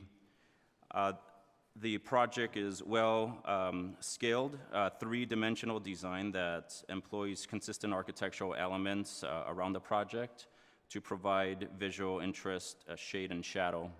This image on the screen is looking from the rear yard area with the common open space as well as the landscaped area within the 15-foot setback, rear setback. The proposed material palette is mindful of the context and is intended to differentiate the form of the building with two parts: an outer volume and the carved out areas in the middle of the building and its corners, on its corners. The outer volume is clad in durable integral color cement stucco in lighter beige tone. The carved out areas are clad in rich clay integral color stucco. The same color, clay color is applied to the volume of the first floor at the front yard to distinguish it from the stepped back building above. Various correspondence has been submitted since the agenda and the staff report was published. This correspondence has been distributed for your review and consideration and made available to the public. Among the correspondence is a request from Ms. Russell to continue the item in order for the historic resource assessment to be peer-reviewed. Earlier this morning, a memo was prepared by staff and was distributed in response to Ms. Russell's letter. Her question was the architectural style of the building at the property as described in the application's historic resource assessment, or HRA, which was prepared by a qualified preservation consultant listed on the city's pre-qualified list of consultants. In front of you is a copy of that HRA, and as the chair mentioned, a copy is available at the rear table for your reference. The HRA was reviewed by staff and the city's preservation consultant, and it was confirmed that it met the requirements for preparing an HRA. Staff believes that the documentation of the structures and the research presented in the document sufficiently support the conclusion that the property is not eligible for designation as an individual resource or as a contributor to a historic district at any level. In conclusion, it's staff's assessment that the proposed project is well suited for the site and thoughtfully designed and meets the applicable development standards. Therefore, staff recommends that the Planning Commission approve the project request subject to the findings and conditions of approval set forth in the draft resolution before you. With that, this concludes my presentation. The project architect is and myself are available for any questions. Thank you, Antonio. Commissioners, do we have any questions for staff at this time? Commissioner Erickson and Commissioner Altschul after. Commissioner Altschul, go ahead. Are they applying for a tentative tract map? No, they are not. They are not. Commissioner Erickson. Thank you, Chair. I wanted to ask staff, with the density that we have here, what would actually be the maximum amount of units that they could have built? If the project was to maximize to the 35% density, there would be a maximum of 10 units, one less than what's being proposed. Thank you. Commissioner Hoopengardner? Yes. I couldn't find it in the findings. Is the applicant asking for a modification or some waiver regarding our code about contiguous open spaces? No, there's no modification. The project as designed is code compliant for its open spaces. Contiguous open spaces? Are you referring to the private open spaces?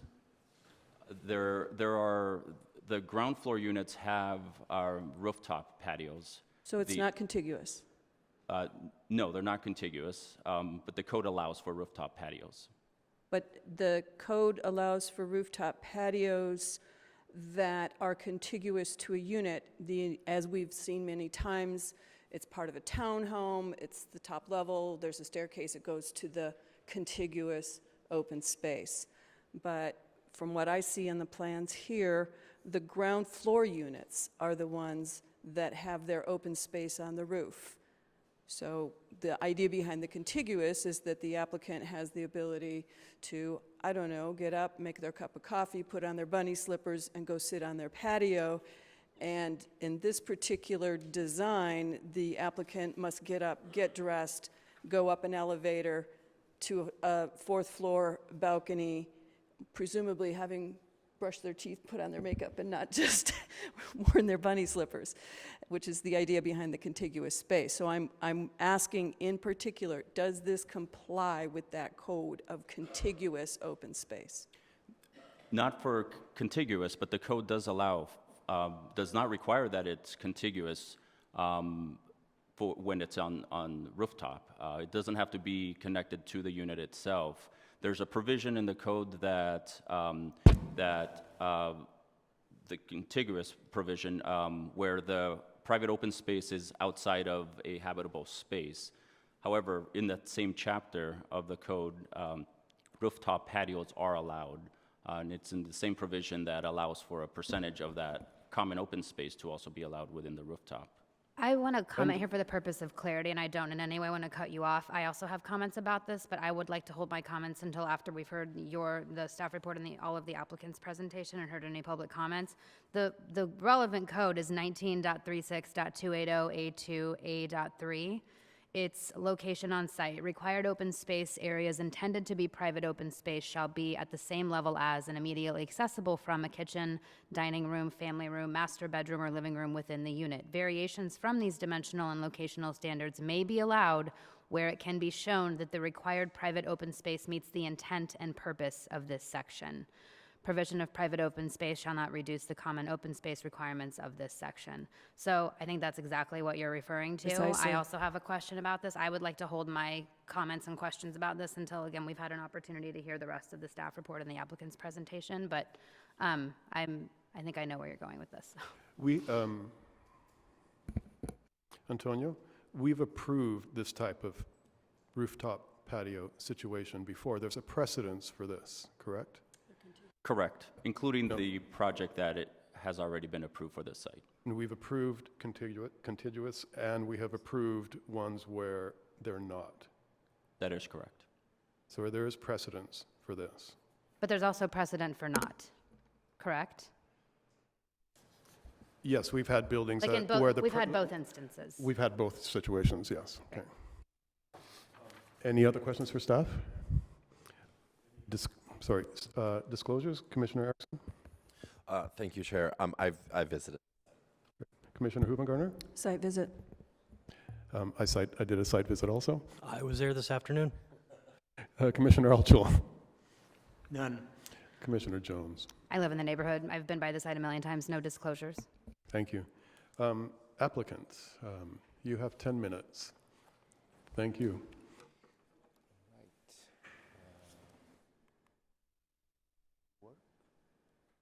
It's not working? Oh, there you go. Okay. Good evening, member of the commission. My name is Giovanni Frutaldo. I'm a resident of West Hollywood, and I'm the architect of the project we are reviewing tonight. The site is located on Orange Grove, east of Fairfax, in a block that spans between Santa Monica Boulevard and Fountain Avenue. And like many blocks in West Hollywood, it has a mix of residential typologies. The masses of the buildings around the site, they vary in size, and there are several buildings, 3, 4, or more than 4 stories tall too. By looking at what's around us, one thing that we looked at was the nature of the open space, that it's often interstitial, happens in between buildings. And when 2 open spaces were paired one next to the other, they created like a larger urban oasis. And so once we had established the development standards for the lot, the first move was actually to pull the building back from the rear yard so that and locate the shared open space near the rear yard setback, almost doubling then the size and creating a larger area and distance between the proposed building and the existing buildings, to facilitate light and ventilation. And then the other move was to consider the building as composed of two volumes that would be connected in the middle by open staircases and walkways. We then looked at each floor and located the private open space in a shifting pattern, and also looked at a way of treating and organizing the fenestration. Looking around us at building, that I see almost every day, I noticed how in a lot of buildings from the 50s and 60s, extrusions or vertical fins, horizontal bendings were used to articulate the fenestration and give a pattern to the facade.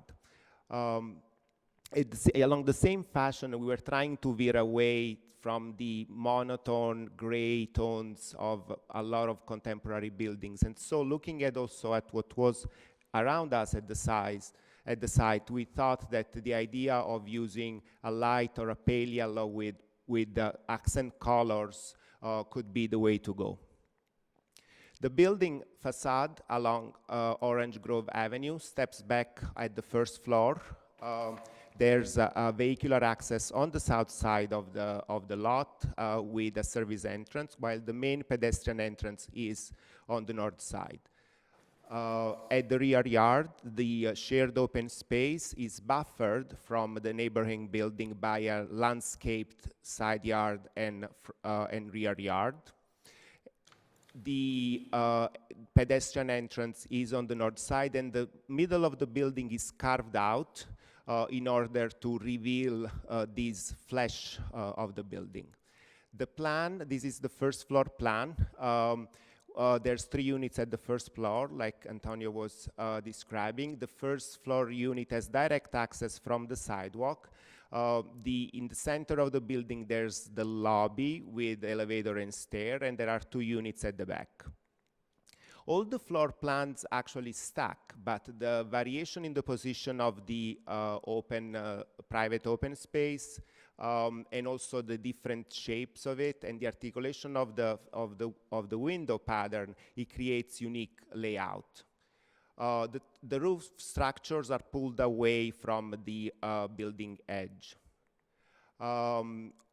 The south facade has an open stair that is screened, while in the north facade, the open walkways, they repeat in this loosely organized pattern the vertical fins.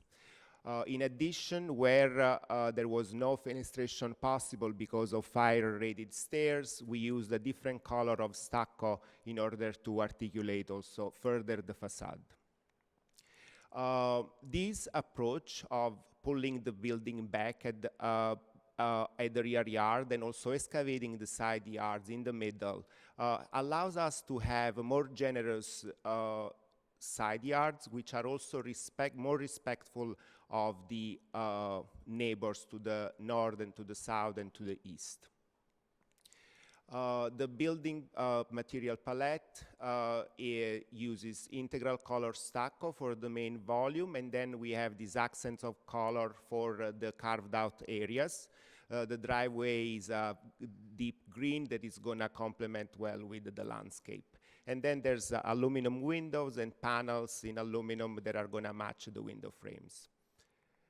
One last thing on this front yard view of the front yard is that during the process we were also able to coordinate with Southern California Edison, and in the past 2 months we were able to finalize the fact that we don't need a transformer on the front yard. And so the front yard landscape was revised not only to incorporate the comments that we had received at Design Review Subcommittee, but also to include a canopy tree that takes the place of where the transformer was going to be. Thank you. Do we have any questions for the applicant? Commissioner Erickson. Thank you, Mr. Chair. Going off of my question to staff, given the allowable density, why didn't you add the 10th unit? Well, we didn't add the 10th unit because of parking.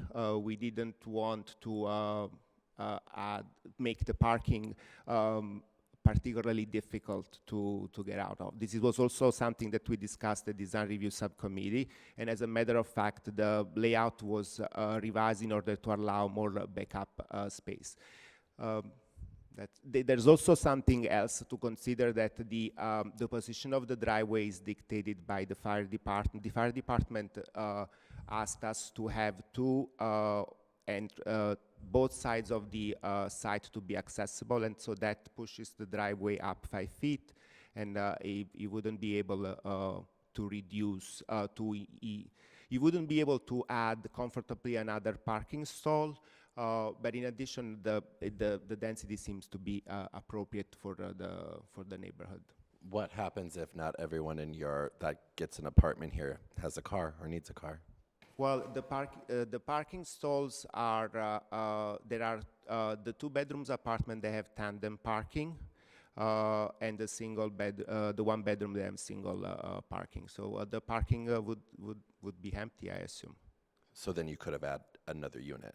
Well, not necessarily, because of these sites are they're not huge, and it's difficult to add another parking. If we could have added another parking probably in another tandem configuration, but that would have affected the front yard landscape. So it's a decision that was made to keep the unit at 9. Okay. Any other questions? None? We have some public speakers. First one is Lynn Russell, followed by Steve Martin. You have 3 minutes, and please state your name and city of residence. Hi, good evening, commissioners. Lynn Russell. Hello? Okay, Lynn Russell, West Hollywood. Although I requested a continuance, I'm here to speak again for the proper established procedure and correct the misinformation in order to have this structure properly evaluated, which deservedly needs a non-biased HRA from a credible organization, able to correctly identify the architectural type, and which is, by the way, similar to several in the north adjacent Spalding Square area, just north of Fountain. I've spoken with the author of the HRA, and I can say that no one that prides themselves on delivering 70% negative reviews of potential historic structures for developers for $3,000 has credibility in my book. As an established professional in the arena of historic and classical design, I followed up with the planner on this after design review, when I found that the property had been misidentified on the 2005 survey, misidentified in a 2019, and again, after my concerns, it was misidentified again by a revised HRA through this aforementioned consultant. The word salad rearrangement of a few sentences in an HRA report is just not sufficient. The property has been vacant, obscured by piles of 6-foot-high refuse, tree limbs, and so forth, preventing proper photography to do an assessment. The owner has obviously been negligent about this, and there has been an outstanding code compliance case on the property. Despite proper and timely requests for a peer review from the City Historic Preservation consultant, Chattel, it was not granted, and no evidence of their customary written reviews or memorandums were in evidence. It's a place that I received, in its place, I received another word salad compendium of misidentification from a staffer not possessing the correct knowledge on this type of property. We recently had an appeal before City Council on a similar issue, and it was granted and decided in the favor of the consultant, Chattel. I respectfully request that you deny this weak recommendation from staff and continue the process until such time a credible written peer review is established from the historic consultant, which they are provided for in the city. This otherwise would be subverting the process that is in place, and it should not fall to any resident, such as myself or whatever, to resort to appeals, potential litigation and whatever, in order for the city to follow established process. And that is protective of our process of historic preservation and its ordinance. Thank you so much. Steve Martin. Steve Martin, West Hollywood. I'm just going to read a statement from Victor Omoncheko, if that's permitted, in support of the request for a continuance. I'm not taking any position on the project. Is that okay to? Okay. Victor Omoncheko, he's president of the West Hollywood Preservation Alliance. The West Hollywood Preservation Alliance requests that the Planning Commission's March 5th public hearing item on 10C 1150 North Orange Grove Avenue be continued to a future date. We understand that a request for peer review and continuance was originally submitted by the city by Ms. Lynn Russell on February 28th, 2020. It is noteworthy the city's online agenda as of this evening, March 4th, for the March 5th, 2005, or March 5th, 2000 public hearing on item 10C included correspondence from a group, Yes in My Backyard, but did not include Ms. Russell's February 28th correspondence. Furthermore, the staff report on page 3 of 9 references a January 2020 historic resources assessment, quote, HRA, that determined the two homes were not potentially eligible for historic designation. Yet, the actual HRA is not available online for review by the public or the Planning Commission. Why? Given the various inconsistencies as noted by Ms. Russell in the original HRA and the revised HRA, prepared by the same firm no less, the West Hollywood Preservation Alliance believes that a peer review should be conducted and made available to the public before any further action is taken to redevelop this property. In fact, we believe that instances such as these would benefit from review by the city's Historic Preservation Commission prior to any Planning Commission public hearing.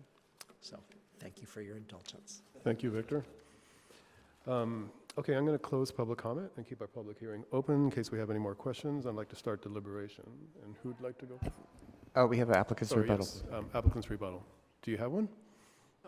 Well, the only thing that I want to add is that we contacted one of the many of the students actually pre-qualified from the city of West Hollywood, and we selected the one who had responded actually in a timely manner. There's been like no other vetting of these students, and they prepared they came to the site, they prepared their report, and revised the report according to the comments that we had received at Design Review Subcommittee. In addition, this property was already entitled, I think, in 2016 or 2017. I was not the architect on that project. However, at that time, there was also another historic assessment that was prepared. It was not a full HR because the city did not require that. However, this other historian came to the same conclusion of the present consultant. In addition, I know from staff that Antonio has contacted the preservation consultant of the city in both when the initial report was submitted and when the revised one was submitted, and he's in agreement with the conclusion of the report, of the assessment. Thank you. All right, Commissioner Jones, thank you. Do you want to go first? I've been hungry tonight, Rogerio. Thank For it. you. Commissioner Caballero, sorry. It's been a rough week, folks. It's been a rough week. Politically speaking, that is. Okay, so here are my thoughts on the project. It really comes down to two things. One is the parking, which I'm going to say they didn't add more. In my opinion, there were not more units added to this because you can barely park it as it is. As it is right now, I think it's the van accessible handicap space is like a 3 or 4 point turn to get out of it. So on parking alone, I'm wary. It's the issue with private open space and adjacent private space, we'll say, that Commissioner Hoopengarner surfaced earlier that I want to discuss. I understand that there are instances in which we have the ability to make kind of discretionary calls when it comes to variations from this, but I have a real issue with, well, one, it's conveniences. We're essentially approving housing to be built. We want housing, especially new housing, to be as good as it can be. And I have an issue with, you know, having these like market rate, beautiful luxury apartments being, and they are apartments. There's no tract map application for this, correct? Just to reiterate. And someone would have to leave their house, go up an elevator or take the stairs, use a common walkway to go to a private rooftop space. To me, that is not in the spirit or intent of our code. I don't fundamentally object to the project itself, but in my mind, on those two grounds alone, I'm not on board. I don't think this is fully baked yet. So those are my comments. Commissioner Olchel?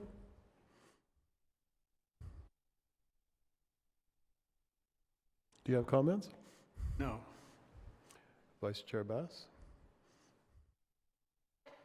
I'd like to hear where people come down on this open space issue. I definitely have some concerns about that, particularly now that they have been raised here. I just turned away from my notes, so I'm going back to them here. One thing I want to share with everybody is that after we received all of the correspondence this afternoon, I did read the HRA from all 75 pages or so of it, and although some of it was pictures, so that was easy. There were some fun pictures of Old West Hollywood. The street I lived on used to be called Friendly Street. I didn't know that, so I learned some stuff as well. But I don't know where my notes are on this. They're there. I think that, I voted in favor, as it was unanimous, I believe, at 6-0 for the resolution in 2017. And there's a paragraph, section 4B, where we specifically found at that time that these buildings were not historic. And I don't know that there's anything I read in the review, in any of the correspondence we received, that would change that determination that we came to in 2017. And there's also a demolition permit on hand, so if we were to deny this project, they could still tear down those buildings with the demolition permits they already have. So I don't find that there's anything to call into question the HRA in any way, so I believe that we should make those findings in that, and as that is the major issue. However, the other issue that I've seen in the correspondence is the condition of the property, and we do have a new city ordinance about vacant homes, and I know that's a brand new ordinance that's being enforced, but I would like to suggest that we include, if we decide to approve this tonight, a condition that simply requires them to follow that ordinance, to really put an emphasis on the condition of that property. This afternoon when I was there about 1 o'clock in the afternoon is awful, and the neighborhood deserves better, and the developer should be really ashamed of how they're treating the property right now. Whether it's going to get torn down or not, it should at least be maintained and safe for the neighborhood, and it is not. So I'd like to recommend that condition. I might be redundant to ask them to follow the ordinance, but I think that puts an exclamation point on it, and I'm interested in doing that. But I would not support this project at this point in time until we figure out the open space, but that would be, frankly, my only hang up to supporting this. Thank you. Commissioner Hoopengarner. Yes. On its surface, there's a lot to commend this project. We saw it at design review. I think that there is, I like the negative space. I like the color. It's not white and gray and brown wood. But I do agree with Commissioner Jones on the parking, that at least they do have the turning radius maps in here, and they are pretty horrific. They're doable, maybe, but they're really difficult. And as far as a finding that this is in compliance with our code, as Commissioner Jones pointed out, I don't see that finding as relates to the open space. Furthermore, when I sat down this evening, there was a 30-page document, which has somehow gone missing. I don't know if we consolidated our stuff here, or, yes, I never. Okay, so there's a 70-page document that I was given 1 minute before the meeting, which I've had 0 time to review. So I feel very uncomfortable with setting a precedent of having materials delivered a minute before the meeting and being asked to make a decision when I know there's a stack of things I haven't looked at. And I'm not sure what the legal precedent is for that, but I'm just really uncomfortable with last-minute deliveries of large chunks of documents that I haven't had a chance to read one word of. And I virtually have no idea what the subject matter is. So, Question for We- staff. we When did we receive the request for continuance from Ms. Russell? That was Friday, February 28th. Okay, so it was recently, which is why you had to scramble to get us the additional material, which we normally wouldn't see, correct? That's correct. Okay. so the 70-page document was delivered last Friday? No, that was part of the application when it was initially submitted. Oh, well, subsequent to comments and requiring for them to submit that. Okay. So, Commissioner Erickson. Thank you, Chair. I want to also thank, can you hear me? Usually I'm being screamed at, sorry. Sorry. Just wanted to make sure. I didn't know if the mic was on. I too share the same concerns as my fellow commissioners. I brought up the issue of, we've been talking a lot about affordable housing tonight and housing in general. So I too, that was my first instance, especially given the density that it is allowed, the issues with the parking design and how they are at, and then with the open space. And I too agree with Commissioner Hoopen-Gardner with that, trying to find a finding that is compliance with the open space code is something I can't come to at this moment. The design is fine. I'm not too impressed with it. I wasn't on design sub-review at that time. I'm not, but nothing stood out to me like this. And so when I asked staff what would be the recourse if they went back and were willing to add another unit because they're allowed to, it would be a whole redesign. I'm not suggesting that they do that. I think that in a housing crisis, you should be maxing out on the type of density you're allowed to add another unit. You can get the parking right. This is not to relitigate our last conversation, but this is an exact case of the ways in which if not everyone in your units have parking spaces, you have the ability to do a little bit more with the design and how things flow, particularly, and build a building that fits for the way in which it needs to fit the residents that live there. And then, so I too am not supportive of this project at the moment. I feel like there is a consensus here with this. I think it's not fully baked, and I think it does need to go back to a potential redesign. Thank you. I have a couple of questions for staff. Antonio, the parking is code compliant, is it not?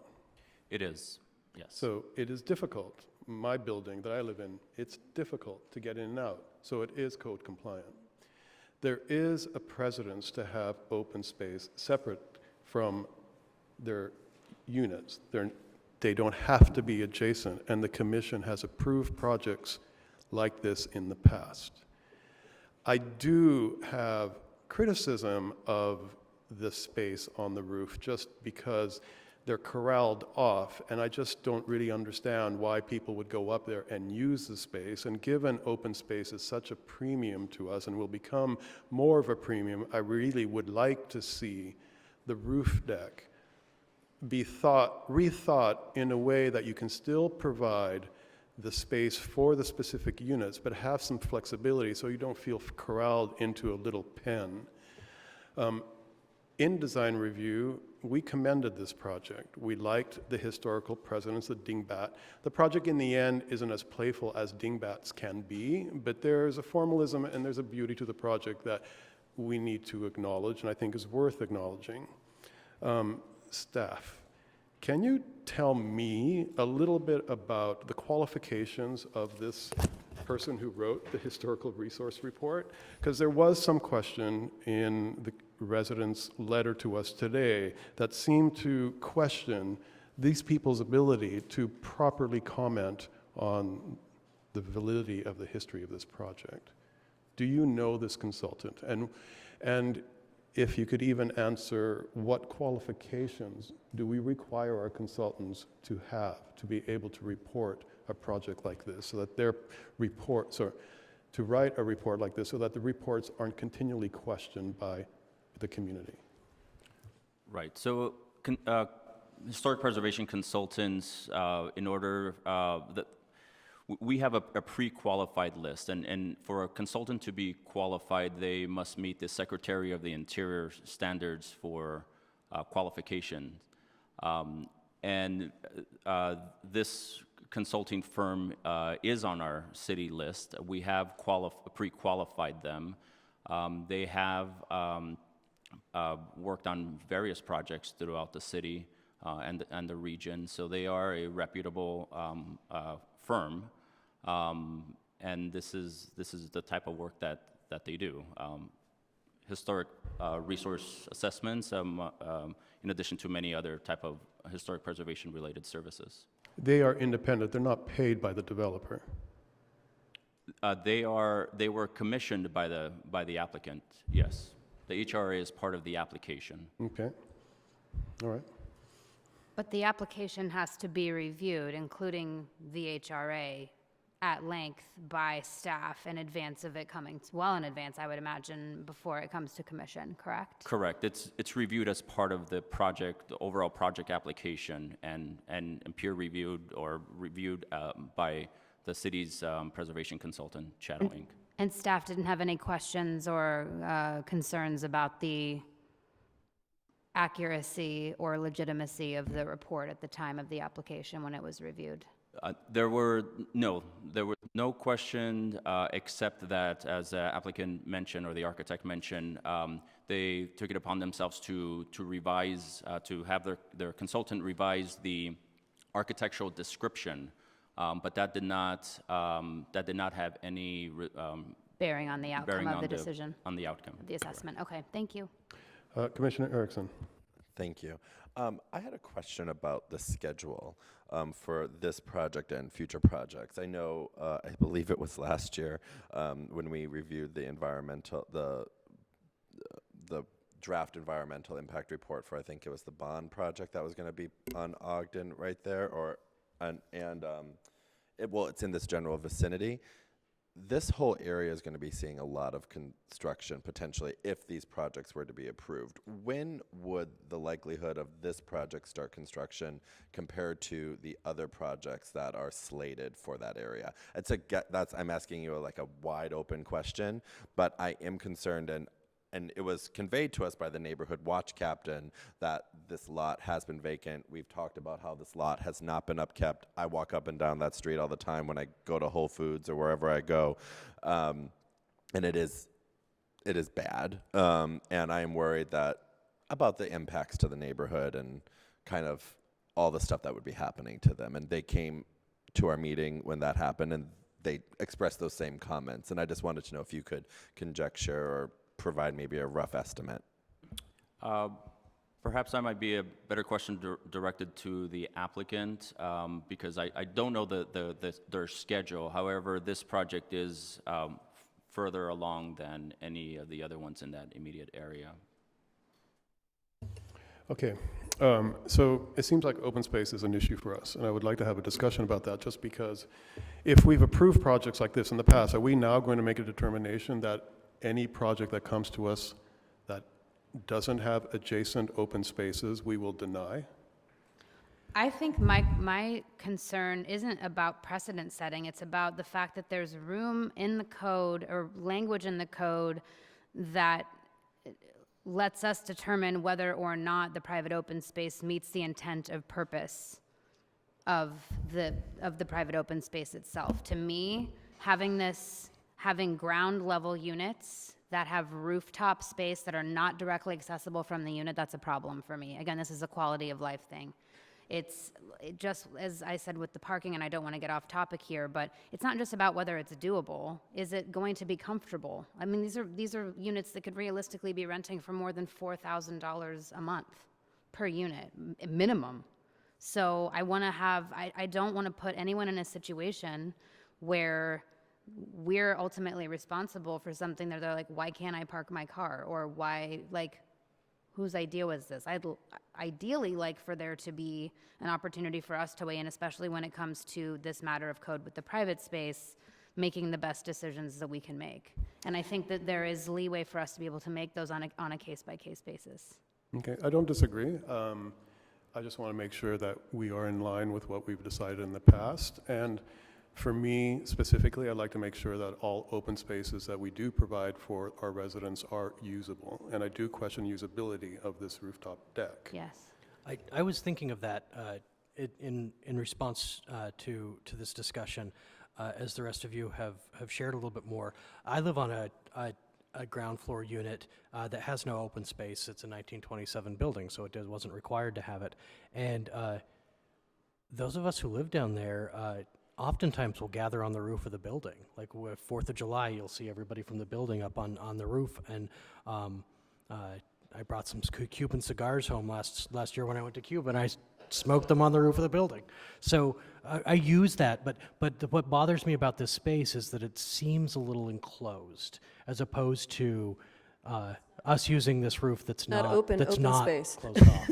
So I would actually try, if it's not premature, and stop me if it is, but try a motion here that would say we move staff's recommendation with the open space for the units on top to be reconfigured to the satisfaction of the director. I think it's close. I just don't think it's quite there yet. So I would be content leaving that to staff to redesign those three because I feel like it meets the code as it is, but could be just a little bit better.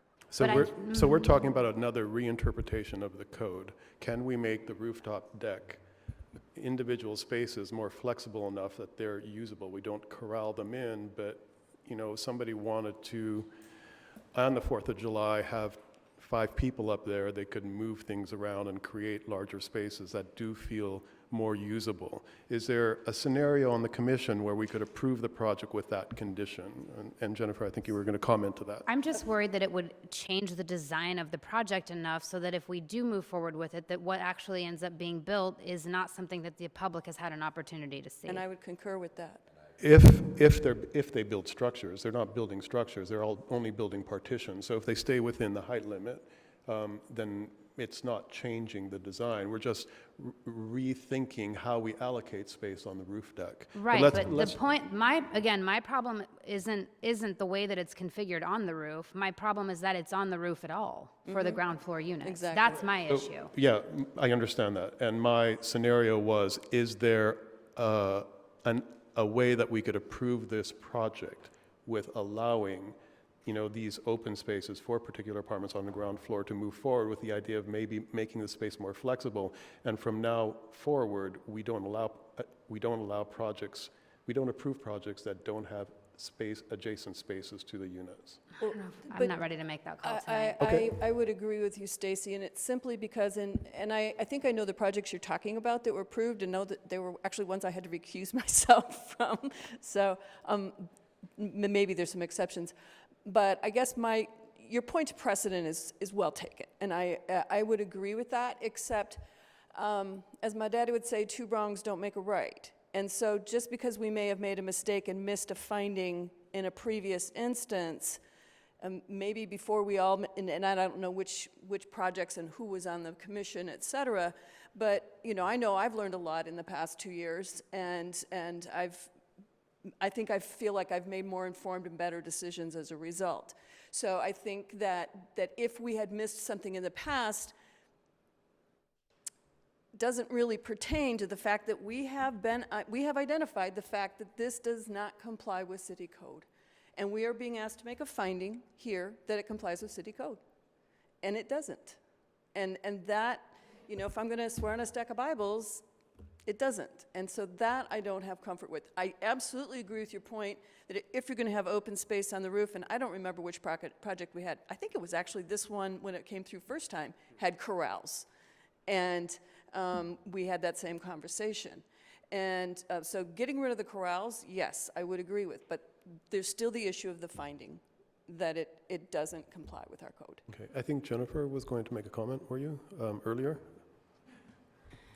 I think the conversation has moved beyond a little bit, but I would just, we didn't make a lot about this in the staff report because we didn't feel that it was going to be the issue of the day and the project was going to hinge on this. But I would put out there that isn't something that was missed. It was something that was analyzed, and we made the determination on that. I think we've heard a lot of conversation here in the past, sometimes about common and or private open spaces that are at ground level and that don't receive a lot of sun or light, and units on the ground level. I think it gives, whether you choose to exercise the discretion in the code to allow this or not, there is an argument to be made for having an area where people can get the light and sun that maybe wouldn't be afforded to them in private open spaces on the ground floor. So I think that, I do want to reiterate that the code allows the flexibility to do this if it is appropriate and interpret and furthers the spirit and intent of the open space. And it's up to the commission if it decides that that's not the case. But I just wanted to put it out there that it wasn't an oversight in this case or previously, and that it was, and that the code allows for it. I agree. I mean, I have a small open space hardscape, and I have tons of plants out there. I like gardening all the time. On this roof deck, I could see myself doing that same thing. I would go upstairs to take care of my plants and enjoy my little space. There are many different ways that we can use open space. So thank you, Jennifer, for that comment, because it kind of sheds a different way of using open space that we might not be considering. It's like, yes, we can sit on a chair and smoke a cigar, or we can go up there and hang out with our dog, or we can plant a plant and tend to it. Is there any scenario where, or we have a motion? I made the on motion, but I was just going to ask, if there's no second, then I'll need to withdraw it. What is the motion? My motion was that we move staff's report with the roof deck being redesigned to this, based on our comments, but redesigned to the satisfaction of the director. I don't feel comfortable with it just going to the director, but I agree that it needs to be redesigned. Again? Sorry, I'm trying not to blast everyone's ears out. I agree that they need to be redesigned, but I don't feel comfortable sending it back to director level. Commissioner Ulchel? I think if we do approve it under those terms, there should be a requirement or a condition that requires the developer to put language in the rental materials and attached to the leases that, number one, points out to all prospective tenants or clients that the amenities on the roof do not belong to the whole. They only belong to the ground floor apartments. And there should also be a requirement that an attachment to all the materials on the lease be put, pointing out the problematic situation that may occur in the garage. Thank you. I would consider those friendly amendments and include them, if it got me a second. So can you repeat it again one more time, the motion? My motion is that we approve staff's report with the roof deck being redesigned based on our comments tonight to the satisfaction of the director. You folks can wordsmith all of this. I'm getting it the best I can, as well as the condition, the additions that Commissioner Altschul included. And then I would also include a condition requiring them to follow our recently passed vacant home ordinance. Mr. Chair. Okay. Commissioner I just have a Erickson? question for legal. Based on my vote count, this motion fails 3-3. What happens after that?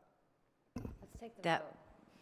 I mean, because I remember last time with the commission, when one member wasn't here, and it's... I know a tie is a no. You could try and then we can another motion. Okay, great. I just remember the last time we went to a Motions, and different if- one, and then the project was done, and then it kind of went into limbo, and, well, it still hasn't come back to us. So I'm just want to make sure, especially for the sake of the public, you know what project I'm talking about. I just want to make sure for the sake of the public that they fully understand kind of how these processes work, especially with even-numbered commission right now. So we have some options, but Yes, we'll get thank through the first motion and then see. Okay, so we can vote? Let's read some language into the record first. Thank you. Tony, are you doing that, or do you want me to? I could take a stab at it. Okay. Okay, so the condition would be to require the applicant to redesign the open space patios for the 3 ground floor units to the satisfaction of the director. I would add to meet the intent and purpose of the section, because that's the finding you're trying to make.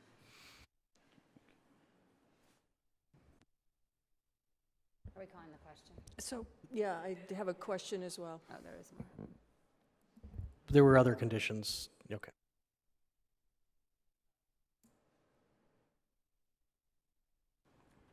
Did you get the next one? The Commissioner Alcho's condition would be to include language in the lease for the units that would. The lease and promotional materials. I'm sorry, I missed that, Commissioner. The lease and promotional materials. Lease and promotional materials to require the rooftop units to be exclusive to the ground floor units. To disclose to potential occupants that the rooftop units are exclusive use to the ground floor apartments. And also that the, what was the other half of that? That the parking, there be an addendum to the promotional materials in the lease, that the parking should be tried by every prospective occupant to see whether or not they're satisfied with it, because they may be problematic.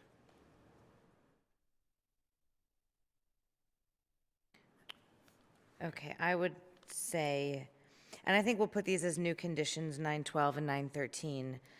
So this condition could say, applicant shall include in the lease and in leases and promotional materials statements that amenities on the roof are not common open space and are provided for are not exclusive common open space, are not common open space and are provided to specific units, and that the parking should be tested before signing a rental lease. Right.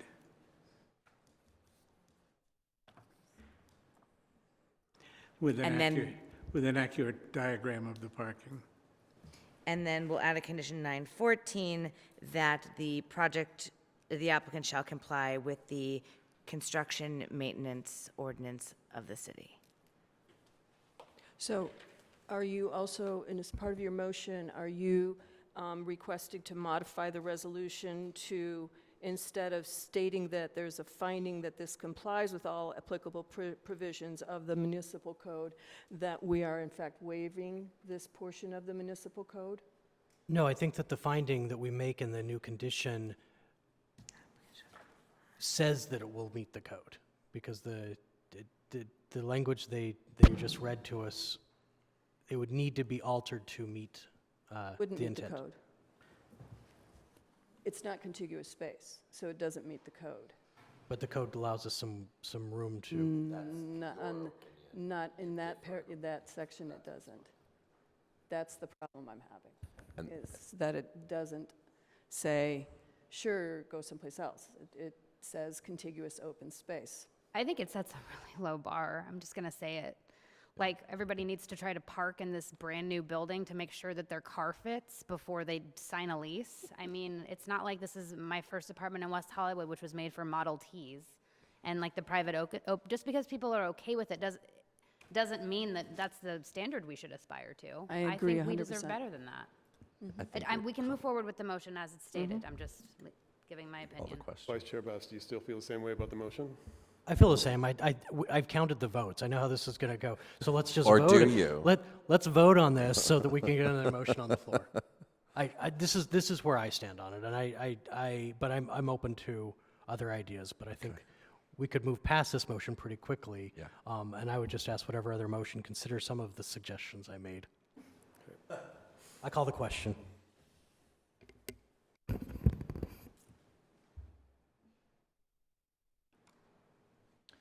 Motion fails, 3 ayes, 3 noes. Okay, one thing about that motion, which was questionable to me, was like, if we ask them to redesign the roof deck, what are the guidelines that we give to redesign the roof deck? You know, trying to make it more flexible sort of contradicts Commissioner Altschul's guidelines. Maybe we just have them- he wanted I'm them to sorry. be more specific to the units, and I'm actually wanting to make them more flexible so that it doesn't have to be small corrals. So, yeah, there's a problem here. I'd like to move to continue this, and we can choose whether it's to a date certain or uncertain.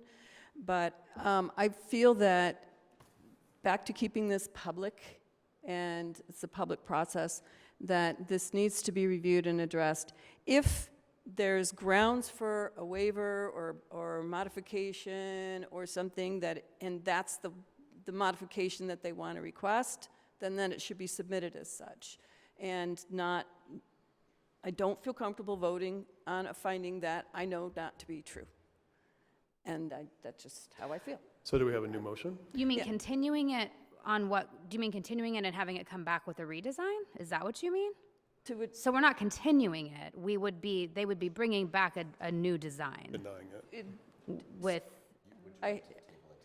the word continuance is being used Well, kind of I'll fluidly here. let We're staff denying- guide us. Because we had a request for a continuance.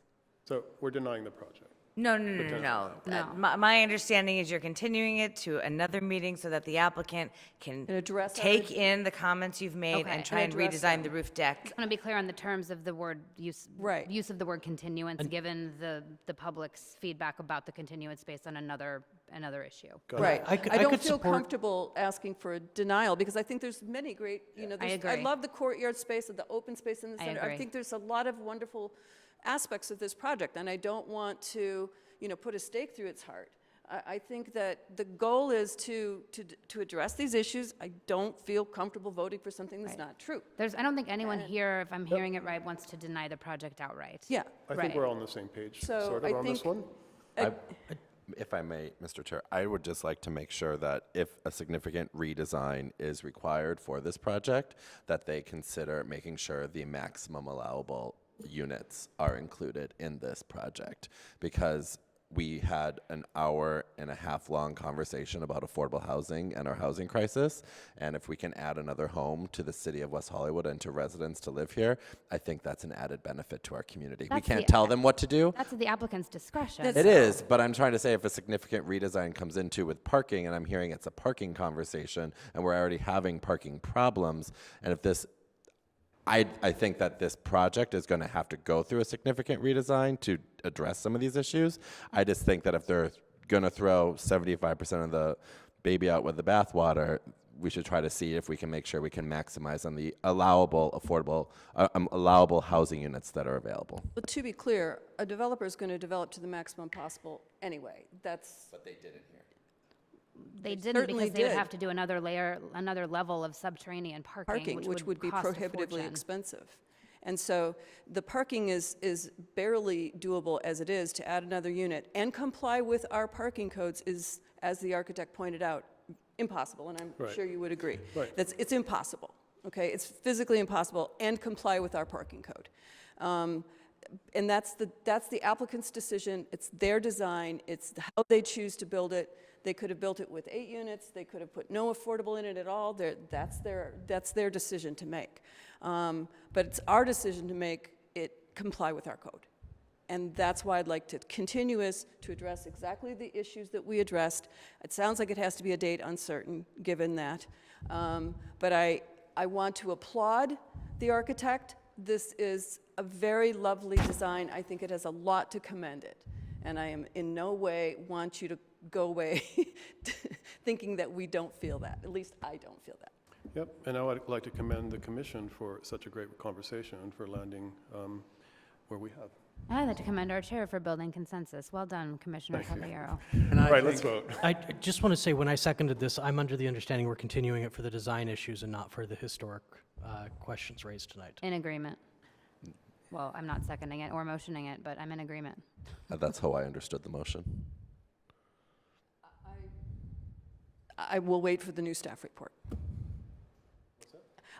To me, this is going to be continued. There'll be a new staff report, there'll be a new design, and I will actually have the materials to read.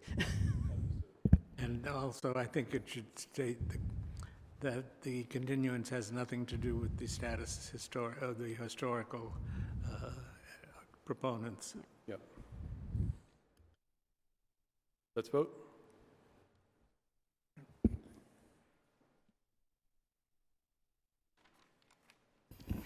And the motion passes to continue to a date uncertain. 6 ayes, noting Commissioner Buckner absent.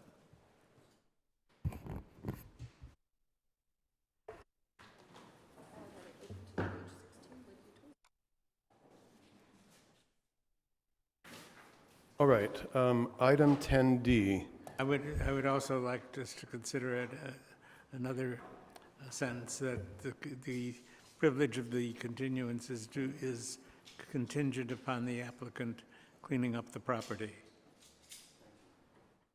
So item 10D, we will consider a request to demolish an existing service station building and construct a new multi-tenant commercial building located at 1107 North La Cienega Boulevard.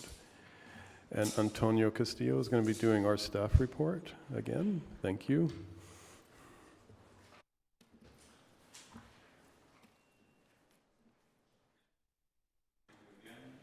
Thank you again, Chair and members of the Commission. This item is a request to demolish an approximately 1,700 square foot service station building for the existing 24-hour Chevron and construct an approximately 2,600 square foot commercial building with 2 tenants. The Chevron is proposing a new convenience store and an attached approximately 900 square foot car wash. The building includes a second commercial tenant space for a future neighborhood serving tenant. The request includes a conditional use permit to bring the non-conforming gas station into conformance with the allowed uses for a CC1 zone, and a second conditional use permit to allow for the sale of beer and wine for off-site consumption as part of the convenience store for the Chevron station. The existing service pumps, the underground gasoline tanks, and the canopy above will remain as existing. The property was first developed as a service station in the late 1960s prior to the city's incorporation and has remained a legal non-conforming use. In March of 2016, the pump islands and the canopy were replaced. The site has been developed in a traditional gas station format, which accommodates the maneuverability of vehicles and gasoline tanker delivery trucks. Although the use of the property is intended to be automobile-centric, in the process of the application review, the building and the site design have evolved to improve a more pedestrian experience. This was done by including path of travels, enhancing the landscape substantially throughout the site, and providing public right-of-way improvements to comply with accessibility requirements. The existing landscaping on the site is very minimal and proposed to be improved.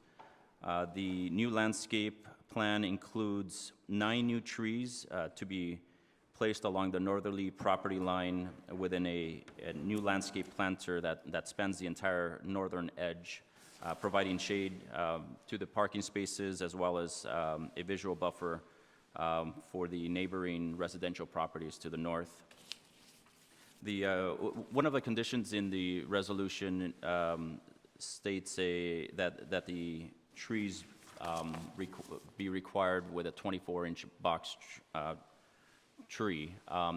Staff would recommend that those trees be considered a minimum of 36-inch box. The Design Review Subcommittee recommended that additional trees be included along La Cienega Boulevard abutting the sidewalk. And in response to that, that discussion at the subcommittee, the applicant has proposed 4 additional trees to be planted along the landscape planters. This includes 3 along La Cienega and 1 along Holloway Drive. The primary entrances to the building face La Cienega, as they currently do for the existing building. The building design aesthetic is a diagonal stepping cement fiber board in white, black, and grayscale. The car wash structure is designed with concrete masonry blocks with darker horizontal banding. All parking spaces will remain at the northern end of the site, and vehicular circulation for the gasoline pumps will remain the same. The general location of pedestrian paths of travel will remain, except that the path of travel from Holloway Drive, from the sidewalk on Holloway Drive will be enhanced to address the relatively steep slope in that area. Vehicles will enter the car wash structure from the southern end of the structure and exit at the north within the parking lot area. The Chevron is currently open 24 hours daily, and the applicant had proposed proposes to continue that 24-hour service for the gasoline as well as the convenience store. The application had also requested for the off-sale of beer and wine to be from 6 a.m. to 2 a.m., which is what the state allows. However, staff recommends that that be approved from, rather than 6 a.m., start at 8 a.m. and end at midnight daily. The automated car wash was proposed to be in operation from 7 a.m. to 9 p.m., and staff recommends 8 a.m. to 8 p.m. daily.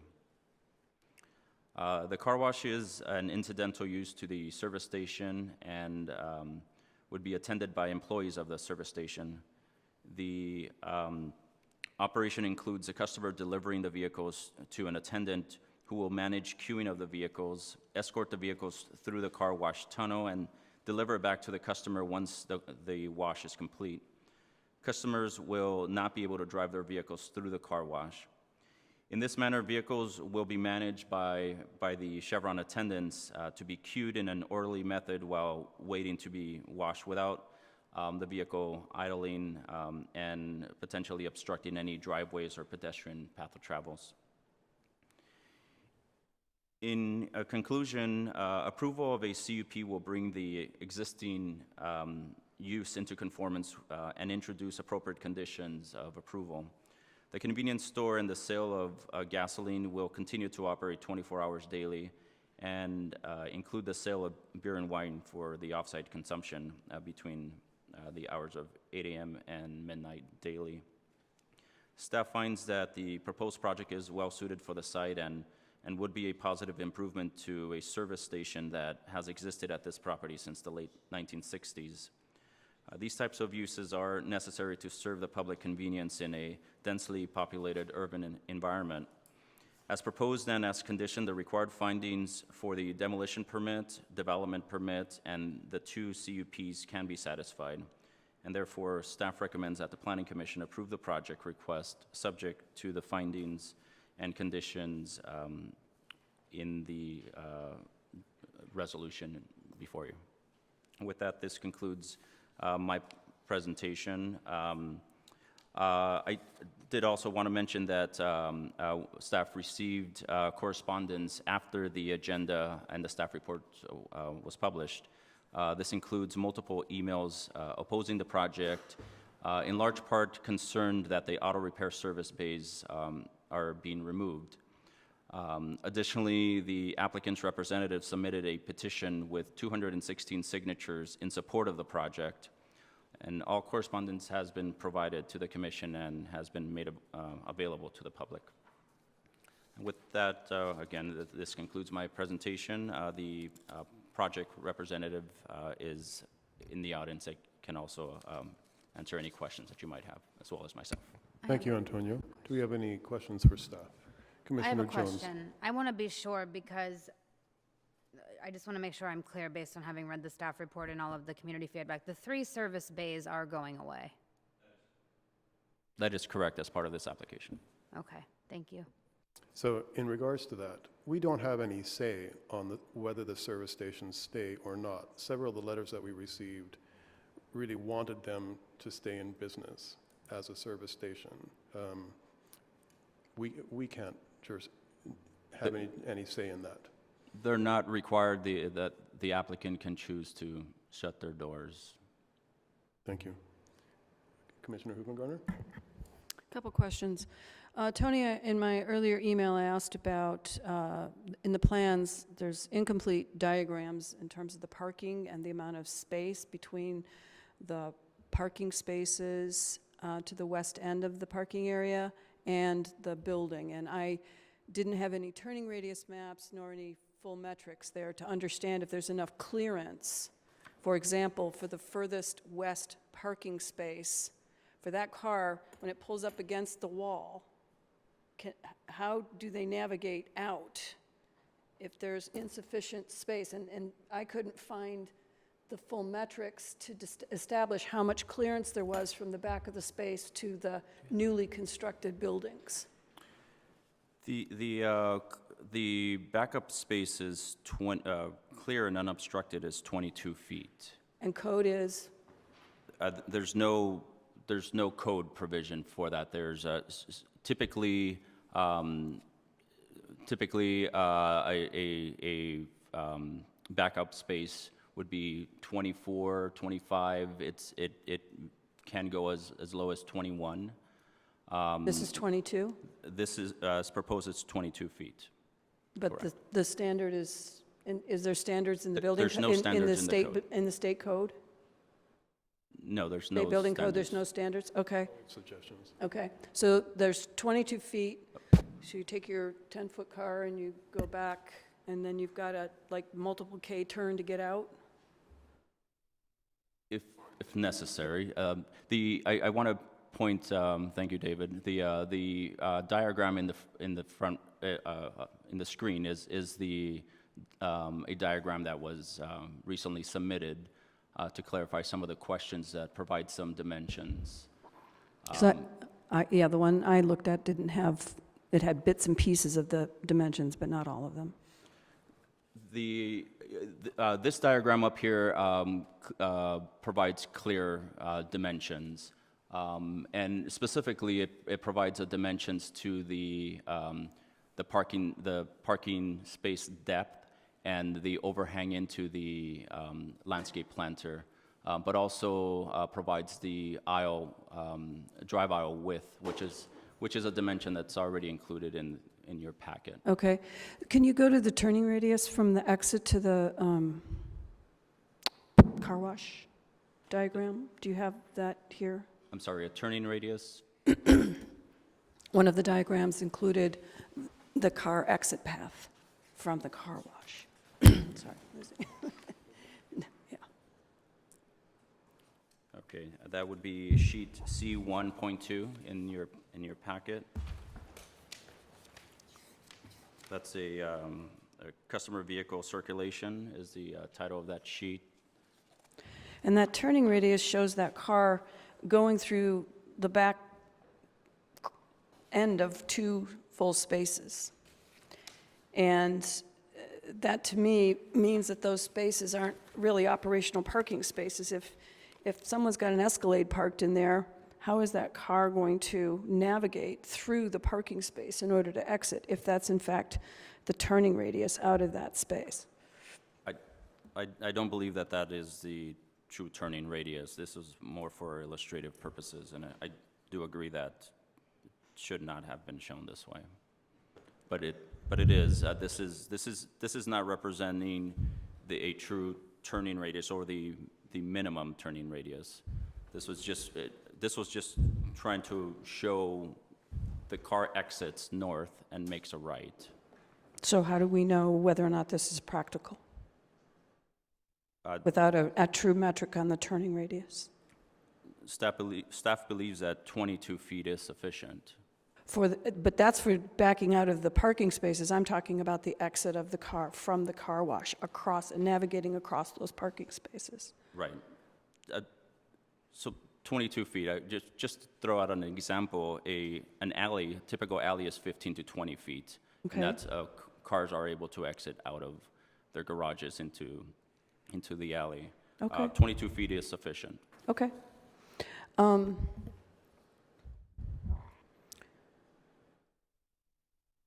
Liquor licenses.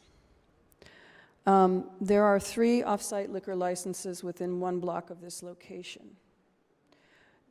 What code do we have that in any way dictates the proximity and the volume of liquor licenses, if any?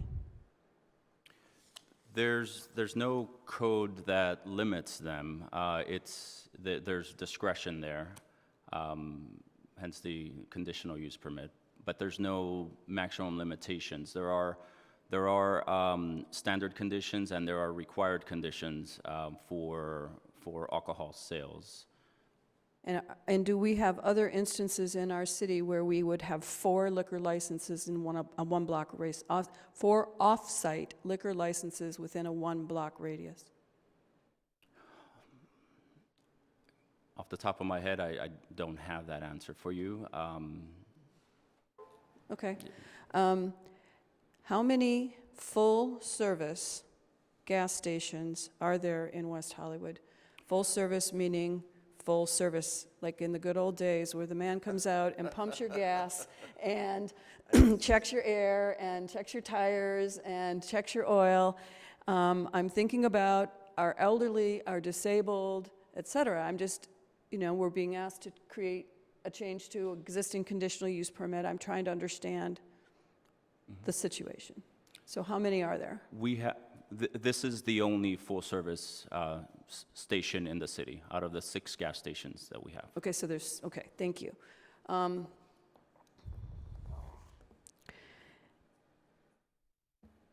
In your resolution, you have a statistic that this site would only sell about 10% of their volume would be beer and wine. What is the basis of that statistic? That's according to the applicant. So the applicant their said. application.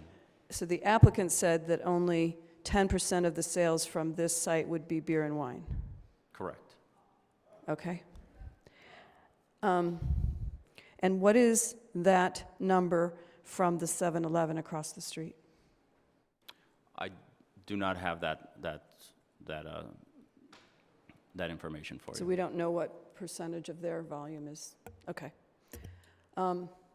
Was any, in the design and working with this applicant, was there any discussion of the flow of the traffic actually on the car wash going from north to south?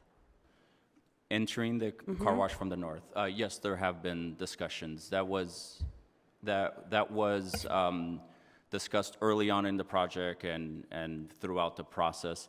The reason for this configuration is because, according to the applicant, 80% of their customers enter through La Cienega, and they enter through the northern driveway, pump their gas, and then would enter the car wash 8%? through the south.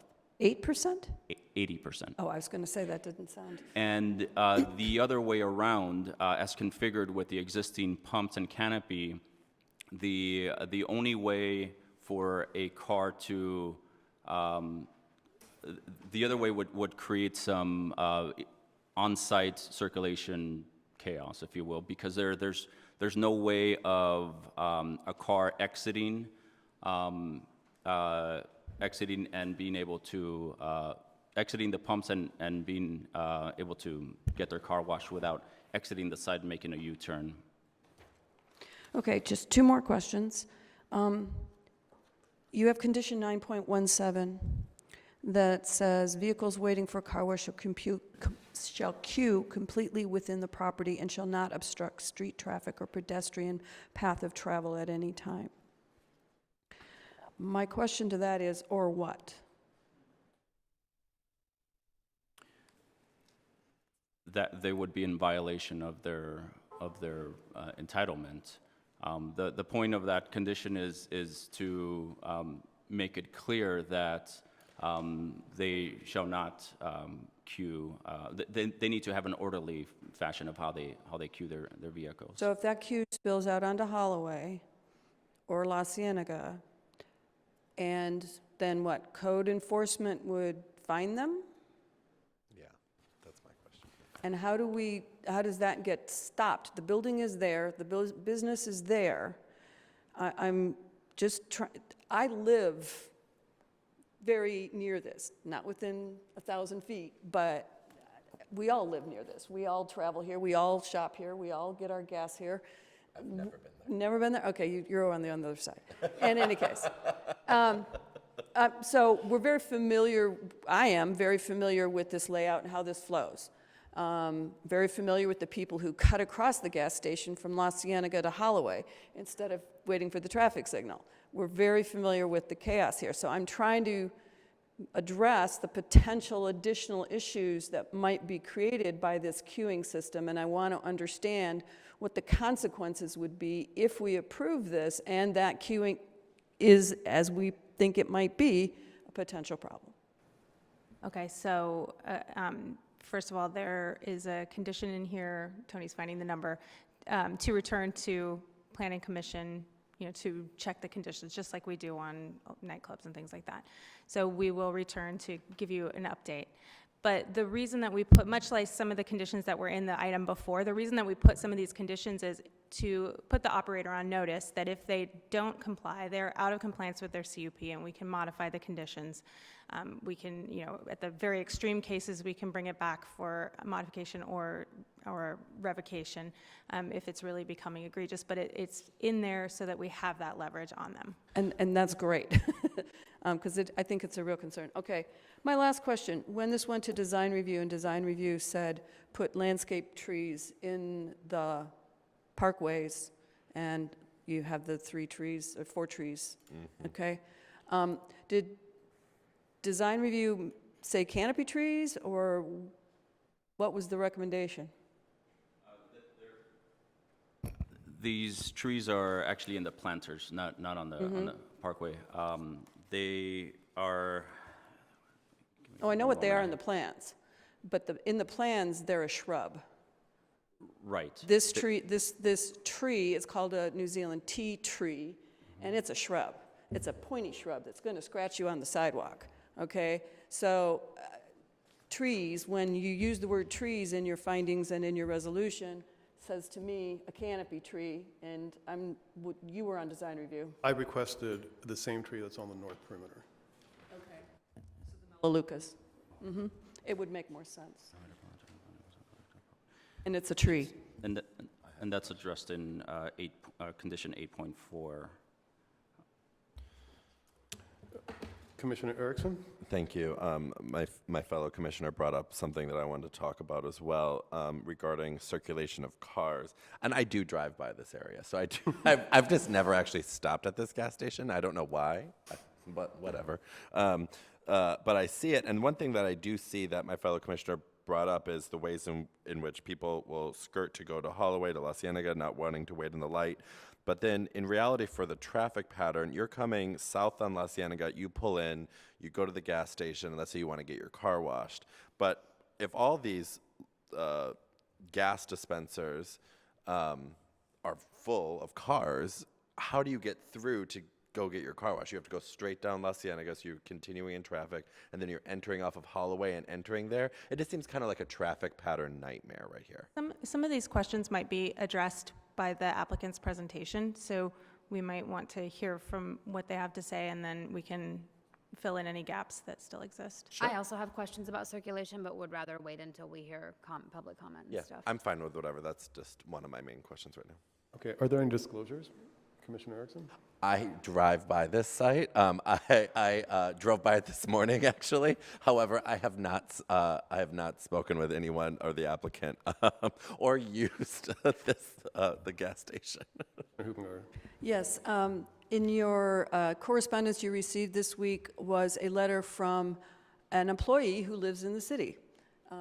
I have spoken with the council, and it's an employee. The financial relationship goes that way, not this way. And I just wanted to disclose that information, but there's no conflict. No disclosure? Commissioner, Vice Chair? No disclosure.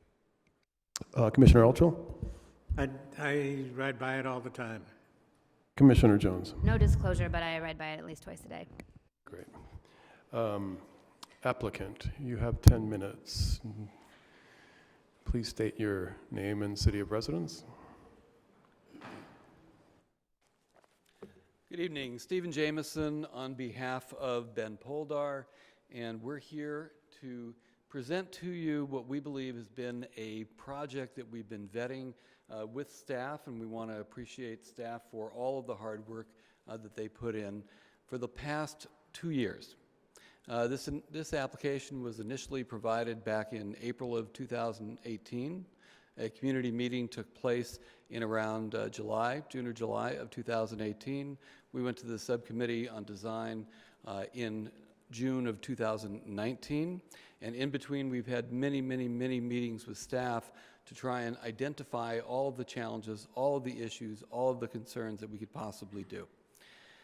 What we found is that the project itself, the challenges that may have been presented to the project had to do, as I think staff had indicated, primarily with the issue that there are service bays there. Those service bays, any way we look at it, are not going to be able to be sustained. The applicant has had this station for the last 13 years. This is not a new applicant. It's not a new person coming into the city. He's been an established community member for 13 years. His name is Ben Poldar. Mr. Poldar is here tonight. Also his son, with whom he works, Matt Poldar, is here tonight. Patrick Fiedler is here tonight, who's the engineer that has put together the site and all of the issues that it appears that the commission has some questions about with regard to circulation and things like that. And then we also have the sound engineer, David Lord, with us, and there are several other people in support as well. This project was the subject of a petition that we had at the station for the last several months. There are 216 signatures that have been provided to you. You each have a copy of it. Of those 216 signatures, 189 of those people that signed in support of this project are residents within the city of West Hollywood. Of those 189, there are 52 that are within 1,000 feet of this service station. Of those, 10 of the supporters are from the address, which is 1121 North La Cienega, which is just to the north. And we have another 5 of those that are in the 1100 Alta Loma building, which is just to the west. This project is put together by, as I said, Ben Poldar, who has 23 other sites of a similar nature like this in many other communities in the surrounding greater Los Angeles area. He and his family live about 5 miles from here. This is not somebody who's coming in from outside the community that has no idea what they're doing. When we talk about 10% of the floor space and 10% of the revenue being attributed to just beer and wine, this is not distilled spirits, the reason that we know that is because he has had 30 years of experience in providing these services in a clean, safe, and responsible manner, just like he has been doing here at this station, and just like he will be doing here at the station, if the Planning Commission and the city will allow him to invest a great deal of money in redeveloping the site. The building and the project itself meet all the green standards. The car wash itself will recycle 85% of its water. There will be at least 2 electric charging vehicle stations at the site. The various products that will be provided at the convenience market that we're proposing, which is only a little under 1,000 square feet, include healthy foods such as fruits and cut vegetables. What I'd like to do, if I could, is have Mr. Castillo put up on the board what we've identified as Poldar 1. And this is a picture from another of Mr. Poldar's sites that reflect the sandwiches, that reflect the fresh foods, the fresh pastries, the fresh other foods that are available for this, that will be available for this location, and the type of project that he has been able to provide in all of these other communities. In addition, we could put up Mr. Castillo Poldar 2, which I believe is up on the board right now. And what this reflects are all of the drinks and all the various items that are provided in a clean and safe and brightly lit atmosphere. You've got bananas and apples and all sorts of things that are cut up and available as the healthy snacks. The beer and wine that we're talking about, and we're not talking about any distilled spirits here. This is a Type 20 beer and wine license, not a Type 21, not distilled spirits, no airplane-sized bottles, nothing like that that would contribute to any type of vagrancy or issue. We're talking about what is in essence a highline, and thank you, Mr. Castillo, I appreciate that, a highline selection of wines and beers. That's what we're talking about for this location. This is not high volume. This is a necessary component and a group of products that we found over his other 23 sites, as well as the many, many sites that I'm familiar with, and I'm sure that you're familiar with. I've represented Chevron for many years and many other purveyors like this, and it will provide a nice product mix. Question. A close-up, which would be Poldar 4, that shows, again, the pastries and the cheeses and the healthier snacks that we're talking about.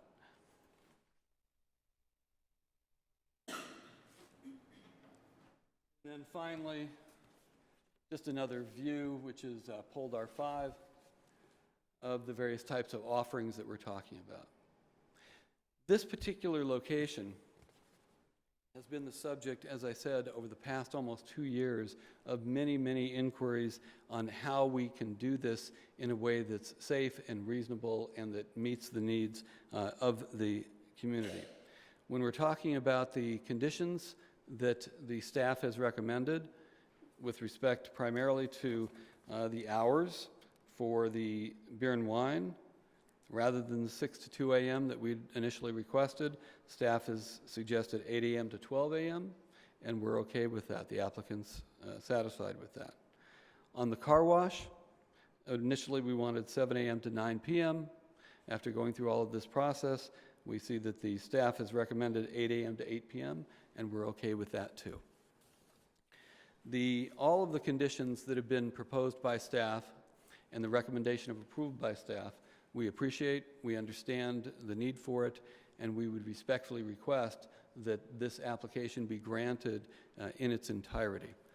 I have with me Mr. Patrick Fiedler, who's here that can answer some of the issues that you brought up with respect to the engineering aspects of the project. And then we'd request sometime, if there's any other public comment, to be able to come back and respond to that. Of course. Commissioner Elchel, do you have a presentation, sir? No, I don't have a PowerPoint. I just wanted to introduce myself, Patrick Fiedler, Pasadena, California. And There were a number of comments that had come up during the discussion with staff that I wanted to review with you, in particular the circulation. Working with staff and the city engineer, there was a lot of discussion on the circulation through the site. And I wanted to touch a little bit on how the car wash is utilized, because it's ancillary to the gas station.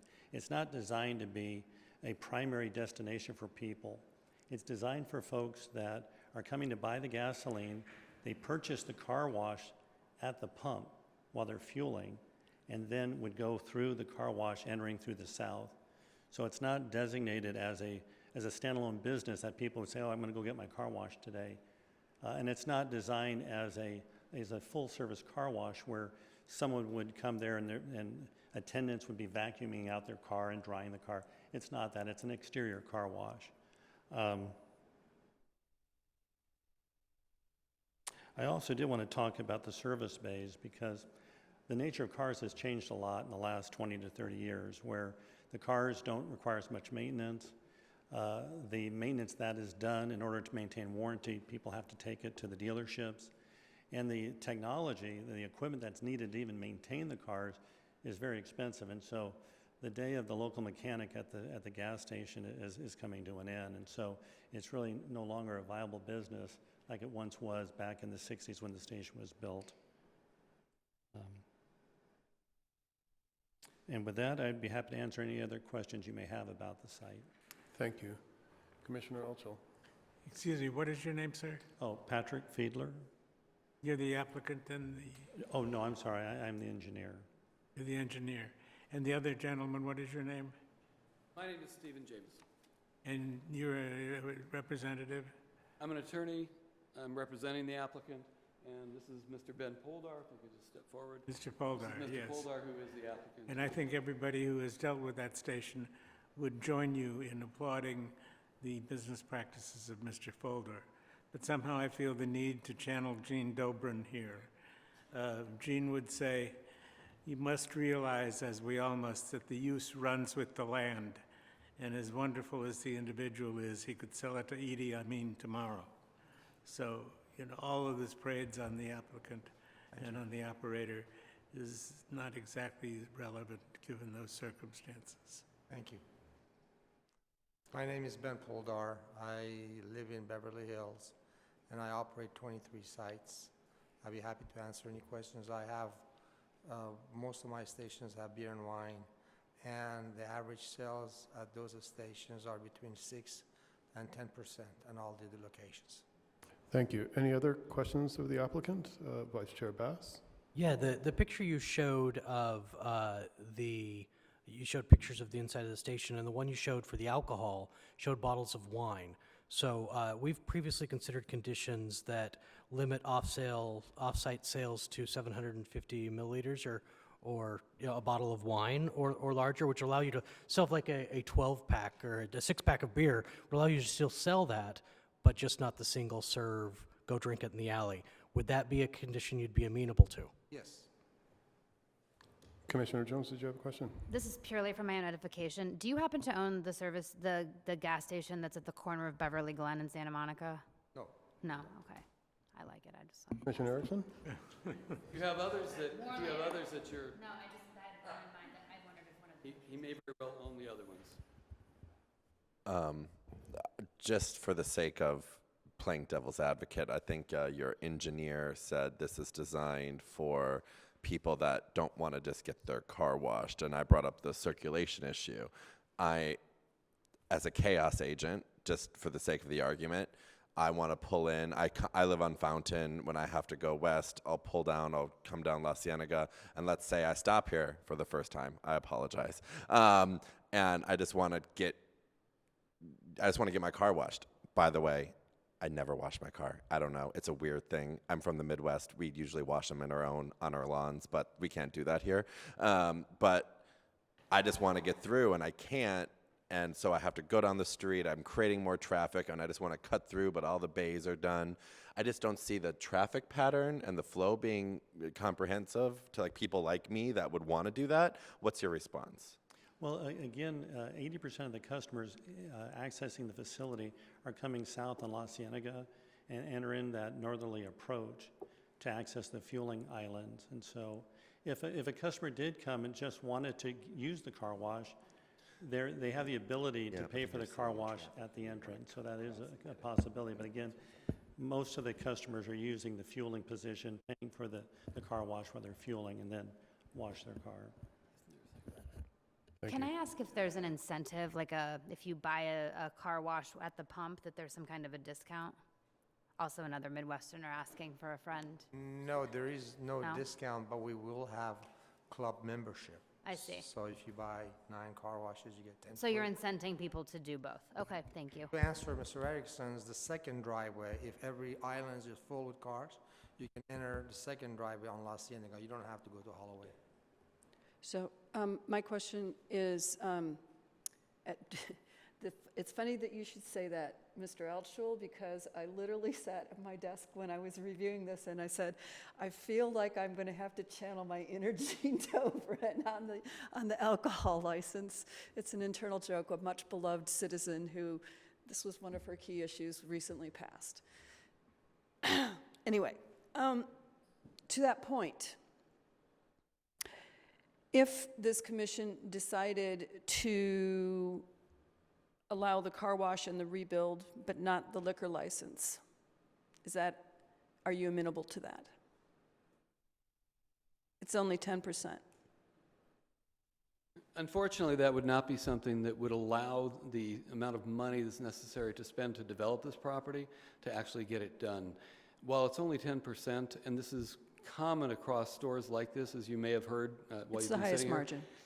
it's that margin, and it provides that extra added little bit. Even though it's a small amount that's sold, it does. I had to ask a question. I knew the answer. Thank you. Let's move on to public speakers. We have a few. Vincent Campisi is our first, followed by Mike Shaptori. Please state your name and city of residence when you come to the podium. Hello. Hello. Vincent Campisi, resident of the city of West Hollywood. I'm here speaking tonight against the removal of the auto service and repair department at Chevron. Also, the removal of the full-service pump to be replaced with a car wash, a convenience store, and retail space. I don't understand. This is the last full-service gas station in the city that works on cars and has a full-service pump, and now it's going for a convenience store, a rental space, and a car wash. I and many of my other of my friends depend on Chevron service and repair department to keep our cars running, from an oil change to major auto work. There's nowhere else in the city we can go for these type of services. For a smog test, for tires, or anything auto related. Chevron also has that full service pump, which is needed. I watch people use it all the time. Regarding the car wash, the city already has 3 car washes within the city limits. The 24-hour convenience store directly across the street from a 7-Eleven. I don't understand why this is allowed to be built also. I feel there's enough liquor between the 7-Eleven, the liquor store around the corner, and the CVS. It just seems like unneeded duplication. I want to thank you for allowing me to speak on this, and please try to consider what the city really needs service-wise. Thank you. Mike Shaptori,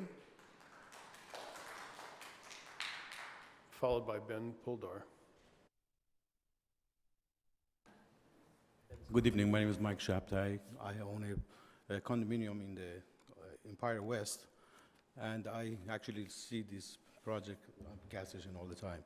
And I do get all my gas from there. And I'm very happy that with the project that is happening is what the market, which is much, much cleaner and better than 7-Eleven across the street, and they have much better food. At the same time, there is a car wash that is going to be closed soon on La Cienega, so there won't be any more car wash around the neighborhood. So I found this very, very easy for anyone who just wants to get gas. And and wash the car. And I use that gas station all the time. So I'm very supportive of this project. Thank you. Matthew Rose, followed by Judy Tanka. Hello. My name is Matthew Rose. I live in West Hollywood, and I've lived there for 18 years, and I've seen this neighborhood change a lot. The intersection of Holloway and La Cienega is congested enough as it is. I can't tell you how many accidents I've seen at that intersection, how many times I personally have almost been like hit by cars because of the craziness going on at that intersection. That intersection has a lot of problems. That's another discussion. But I think adding a commercial building, a car wash, a 24-hour convenience store would add to what is already a troubled intersection.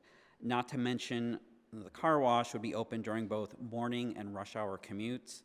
And I still don't understand how people waiting for that car wash will not spill out into the street. It will be a nightmare for the neighborhood. With all due respect, the developers don't live in the neighborhood. The owner doesn't live in the neighborhood. We do. Adding trees and healthy snacks, delicious cheeses, it's all lovely, but they're not going to make this project any less problematic or the area any less congested. I know neighborhoods change, businesses expand, cities grow, but not at the expense of its residents. While it would be profitable for the developers, it would be a disaster for its residents. Thank you. Thank you. Judy Tanka, followed by Dolores Kotsetsi.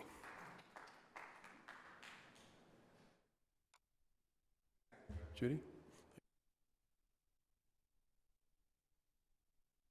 Hi, my name is Judy Tonka. I am a 40-plus year West Hollywood resident and president of our homeowners association at 8530 Holloway Drive, Holloway Terrace Homeowners Association. I'm not speaking on behalf of the board or the whole association because I haven't surveyed everyone, but many of my neighbors have expressed concern about this project. So I'm going to address three specific areas that concern us. One is the sale of alcohol. The second is increased traffic in that already congested intersection, and the lamentable loss of the car repair service. The staff report refers to the West Hollywood Municipal Court, West Hollywood Municipal Code, section 19.36.060, alcoholic beverage sales, which requires that the following be complied with. Avoid contributing to an undue proliferation of alcoholic beverage sales businesses in an area where additional ones would be undesirable. Holloway Drive has experienced a proliferation of transients and vandalism, such as trespassing, car and bicycle theft, property damage, etc., in the past year or two. Alcoholic beverage sales, even with off-site consumption, contribute to this problem, causing discomfort and annoyance to the residents of the abutting residential properties to the west and the north. Your staff report also mentions that it is important in a dense urban area to have as much variety as possible, and locating a convenience store within a service station is common and a desired use. A convenience store desired, yes. Sale of alcohol, no. Further, your staff report mentions that the overall impact of the sales of beer and wine is minimal, and the inclusion of sales for off-site consumption at the service station would not contribute to an undesirable proliferation of alcoholic beverage sales in the area. We already have a proliferation of alcohol sales. There's the 7-Eleven across the street. We have CVS at the southeast corner, and Monaco Liquor at 8513 Santa Monica Boulevard, which is open 24 hours. In other words, 3 of the 4 corners of that intersection would be selling alcohol. Your staff analyzed the proposal and determined the project not to have a significant effect on the environment. It's difficult to understand how they came to that determination without a traffic impact study. Surely a car wash open 8 a.m. to 8 p.m. generates a significantly larger number of vehicle trips than the current repair shop does. Holloway traffic is already notoriously difficult to navigate, and the recent addition of turn lanes at this intersection resulted in no improvement whatsoever. And finally, the auto repair shop has served the public convenience by providing a wide range of services, including smog check, tire change, tune-ups, and other more complex mechanical repairs. The shop has had a loyal customer base for decades, and given the limited number of such services in West Hollywood, their absence would have a negative impact on the community. Thank you for listening. Thank you. Dolores Scotsese? Okay. Carolyn Campbell?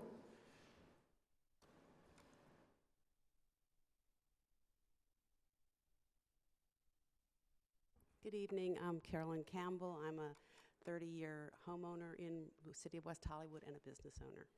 And I am against the project. I'm also a homeowner in the Holloway Terrace Condo Association, and I ditto everything our president said. I'm curious if the applicant has made such an effort to be neighborhood friendly with food and beer and all of that. How did they think eliminating the smog check and the auto service would benefit the community? I would like to know what the thinking was, how that would benefit us. Also, as far as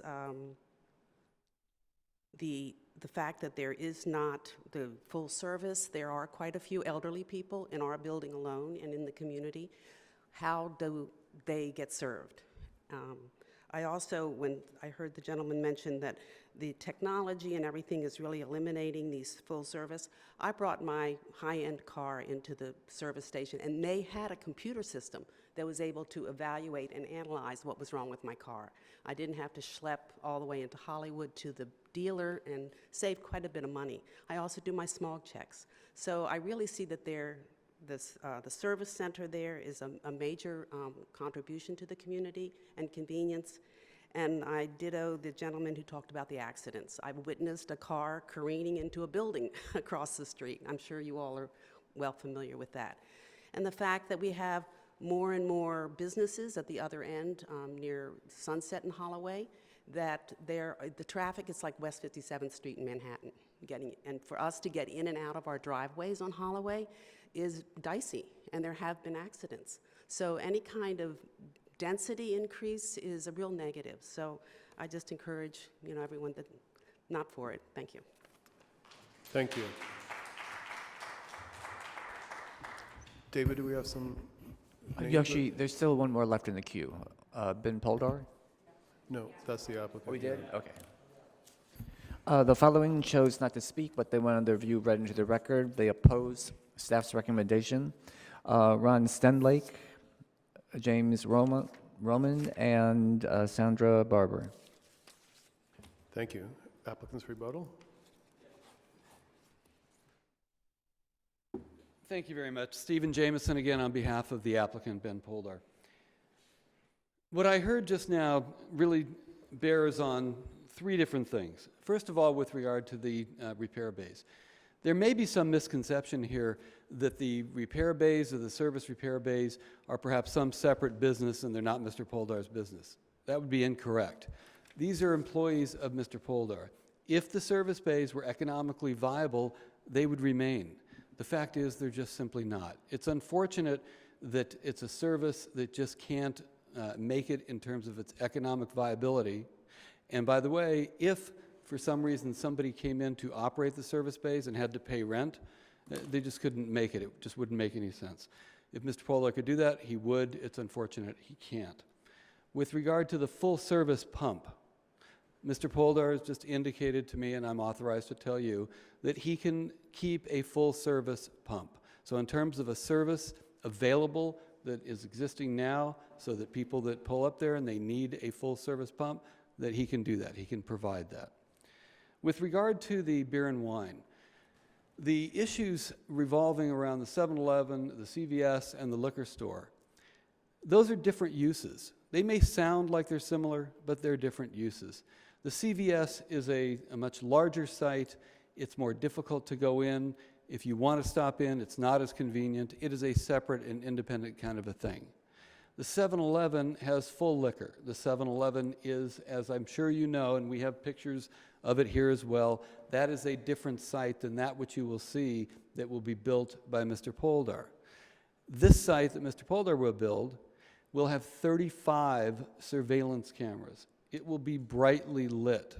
It will be a beacon of safety for that particular corner, separate and apart and independent and different from what you see with the 7-Eleven that is across the street.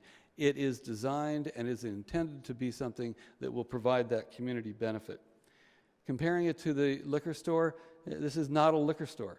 This is something that provides a small amount of beer and wine along with the other products that allow this business to exist and provide a full service to the community. And finally, with respect to the traffic, as the staff report indicates, the traffic impact is minimal or not at all. And the reason for that is that it's not a destination site. This gas station's been there for many years, as you all know. This will remain a gas station. It will have convenience store, which it has been for many years, and the statistics reflect that it will not increase the traffic to any particular problem. And so with all of that in mind, we would also be willing to accept conditions on, or additional conditions on some of the uses that we're talking about here if the commission has something that they would like to see. One of the issues was a 375 or 750 milliliter bottle of wine. That's fine. We also, in some of Mr. Poldar's other stations, there's also price point limitations to make sure that there's no vagrants that come in and buying like cheap beer or cheap wine. That's not going to happen here, and we're fine with a condition that deals with that. He's been a good community member in this city for 13 years. He'd like to remain a good community member going forward. He'd like to spend a lot of money to redevelop it, and we think it'd be a wonderful project, and we hope that you can approve it, and we think it deserves approval. Thank you very much. Thank you. Question for the applicant? Commissioner Hubengarner? Yes, I did have one question. Did you do a traffic study regarding this convenience store? Right now, yes, you can buy certain things in the little shop, but it's very limited. And speaking for myself, you go in, you pump your own gas, you pay for your credit card, you leave. What happens to the traffic when I pull up, pump my gas, and then go into the convenience store and shop for my carrots and my apples and look at all the different sandwiches, and 15 minutes later I leave and go to my car. Meanwhile, it's been sitting at the pump and everybody's backed up behind my car. Have you studied that traffic pattern, and has staff reviewed the impact of the increased delay of cars sitting at the pump while the occupant goes in to shop at the convenience store? The project the trip generation for the project did not rise to the level where a traffic analysis was required for this project. There is an expectation that certain things will get built or intensified or redeveloped, and the council has set a certain threshold after which we study the traffic impacts of something. This is relatively small, and it was not studied. Those are traffic impacts of the normal sort of housing development, but this is a commercial establishment. No, the traffic impacts are based on trip generation rates that are assigned very specifically for different types of uses. So this was analyzed with the convenience store, with the retail, neighborhood saving retail space, with the gas station, and with the car wash. All of those uses were put together into the formula that created, it's not just for housing, it's for all types of development. Thank you. Commissioner Erickson, you have a question also? I'm done. I was not waiting. Okay, so let's close the public comment, and we'll keep the public hearing open in case there's any further questions. And I'd like to start commissioner deliberation. Do you want to start? No, I don't. Oh, I thought you said you were going to start. I was like, you get that. On with our evening. Anybody want to go first? I can start, or John. I was just. Commissioner Jones. All right, thank you. So First of all, a lot of the questions that I had were answered during the applicant's presentation. I also want the public to know that I read every single one of your letters, whether you sent them electronically and they were delivered to us by staff, or if they were received today. So always appreciate your time and your input. And I was concerned about the same things that you were. I also want to be clear about kind of the purview of the discretion here in terms of what we deal with, which is land use and a property owner's legal right to develop a property. That's really, and I can have city attorney kind of give this more eloquent language, but we're bound here in terms of us being the planning commission in terms of what we're able to consider. So I just want to caveat the way that I'm going to frame my conversation in that regard. Totally understand I was really sad to see the service bays go. This is not a station that I use, but one recently closed down near where I live at Laurel and Sunset, and I know a lot of people in the neighborhood have felt that pretty acutely. That's just actually in Los Angeles, right outside of where I live. I do appreciate the applicant's willingness to include a full service pump. I think that's something that would be incredibly helpful and would be of benefit to the neighborhood. Personally, I'm not concerned about the alcohol. The reason I asked about the gas station is because there are different reasons you go to different places. So by where I live, I know this is also a very high density area. I drive by it all the time. I don't live that far away. I live at Laurel and Sunset. Within a block and a half of where I live, there's a Trader Joe's there that sells wine and beer. There's a CVS that sells wine and beer. There's a Greenblatt's that sells wine and beer. There are 2 gas stations that sell alcohol. There's an Almore Spirits, and there's a liquor locker. So I have many choices. I may go to any of those places at any different time to have a different kind of experience, whether it's I'm getting gas or what have you. So Personally, I'm not concerned about the alcohol, the CUP. I understand that it runs with the property, but I don't have terrible concerns. My real concerns with this lie in the entrances on either side and the traffic flow. This is why I wanted to kind of hold this part of the conversation until after I'd had an opportunity to hear the public's input and hear what the applicant and staff had to say about it. I had also inquired with Tony and Jennifer about why there wasn't or if the applicant had explored a northerly flow down. My sense is that, most people would enter on La Cienega because it's a right-hand turn. It would be exceedingly difficult to make a left-hand turn safely anyway from the Holloway side. But where you enter, there's 2 entrances now, and I believe there are 2 entrances that you're proposing to keep, if I'm not mistaken, on La Cienega and on Holloway. It would depend which one you entered, contingent upon what side your gas pump is on. Like, I know in my old car it was on the left side, and in my car now it's on the right side. So you may have to turn around anyway. I guess in my ideal world, I'd like to see one of the driveways on Holloway go away, but I don't know if that's feasible. But I do share concerns about the traffic flow, and maybe there isn't a great solution. This is a larger property than the gas station that I typically use. I use the one at Laurel and Santa Monica. I also sometimes frequent the gas station that's at Santa Monica and Kings, and those are smaller lots, especially the one at Santa Monica and Kings Road. So I am familiar with them. This is a bigger piece of property. Those are my comments.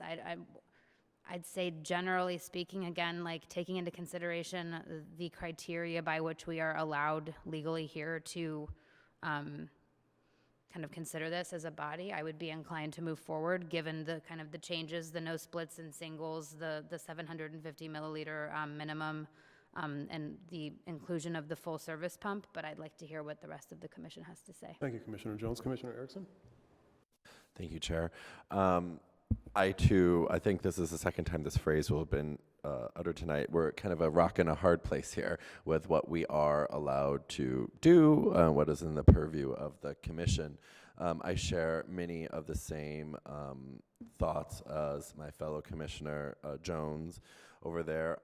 I too, though, I think I'm a little bit more negative on the project, where I actually am probably leaning towards not supporting it. However, I want to hear the deliberation and conversations I think we're going to have. I find the traffic pattern something to be a little concerning. I don't know if I agree with what's been spoken about. I understand that there are people on both sides here that support this project. I want to thank the owner and operator for being a great business owner, for being a long-term tenant of this space, and for doing all of the right things that a business owner should do in the city of West Hollywood, that I would think that you would do if you wanted to be here. And I think that the reason why people, I mean, I don't know if you can love a gas station. I don't know. But the way that people like this amenity in their neighborhood, that they go to, that they frequent, that they know the owner, the people who are mechanics for their cars, they know these individuals, that says something to the neighborhood, and that's something that I think is needed. These are also jobs that we'll be losing here, that I think, and I understand the comment about it's just not being viable. There is relevance to that. I do think, though, that people do use them, so I would like to see more of an official study on what the actual economic impact that is determining this not viable aspect of the service bays. I don't know what your business is on that. You haven't provided those types of figures. So I want to further hear what my fellow commissioners say. I do think I can see certain writings on the wall. I mean, and just as a comment, in those photos that you shared, although lovely, I could walk into a 7-Eleven and see the exact same photos. They redid the 7-Eleven by my neighborhood. I'm there quite frequently, and they have a whole healthy food option area. But the thing is, and they have fresh fruit and they have vegetables, but it's all processed. It's all packaged and just preservatives. And so I think if you're trying to appeal to this, boutique area type 24-hour convenience store that offers this, different type of take on fresh fruit or food that's healthy for you, I don't think it operates within a convenience store level, which is what I saw in those photos personally. I share the same concerns with my commissioner on the beer and wine, but I think that's where I'm at the current moment. Commissioner Elchel. Thank you. I think it's also regretful that the mechanics are not going to be helping the public there anymore, but I certainly understand the reasons. And from the perspective of the operator, they're certainly legitimate reasons. I believe that the staff report has thoroughly covered all of the issues on this matter, on this application, and I think that their findings are honest, legitimate, and worth supporting. So I intend to vote for it.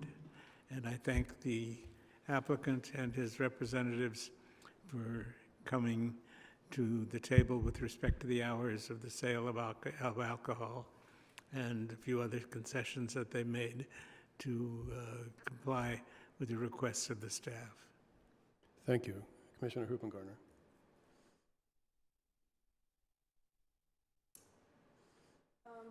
I would concur in the sense that I wish we had the purview to say something about how we tell everyone how to run their businesses, but that's not really our job, and we have no right to do that. Are the citizens who frequent the service bay is going to feel the loss? Some of them very deeply. The convenience is so, I know of a lot of people who, you have a last minute emergency on your way to work, and the ability to just pop in and get something addressed is really very, very useful. You're not having to take half a day off and whole day off and haul your car to the dealer and wait in line and et cetera. I mean, that is a neighborhood serving business, and that's what we're supposed to be in the business of.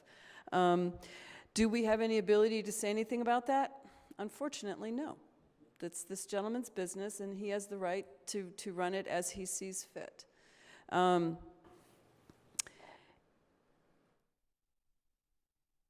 My inner Jean Dobrand just wants to say no on the liquor license, but I just can't see a reason not to. I would certainly agree with the amendments proposed to on size and a dollar threshold. My only problem with the dollar bottom sort of price threshold to discourage single use, et cetera, is how do you, address just for CPI, or, if we were to put in some sort of number, I don't see how that's practical. Yeah, I don't think we can. Other than to, somehow say we encourage that the product line is high-end, if you use it in quotes or something. I don't think we could put a dollar threshold on it in any meaningful manner and not have it, be useless 2 years from now. I still have concerns about this traffic flow. It is already difficult there. It's an incredibly difficult corner.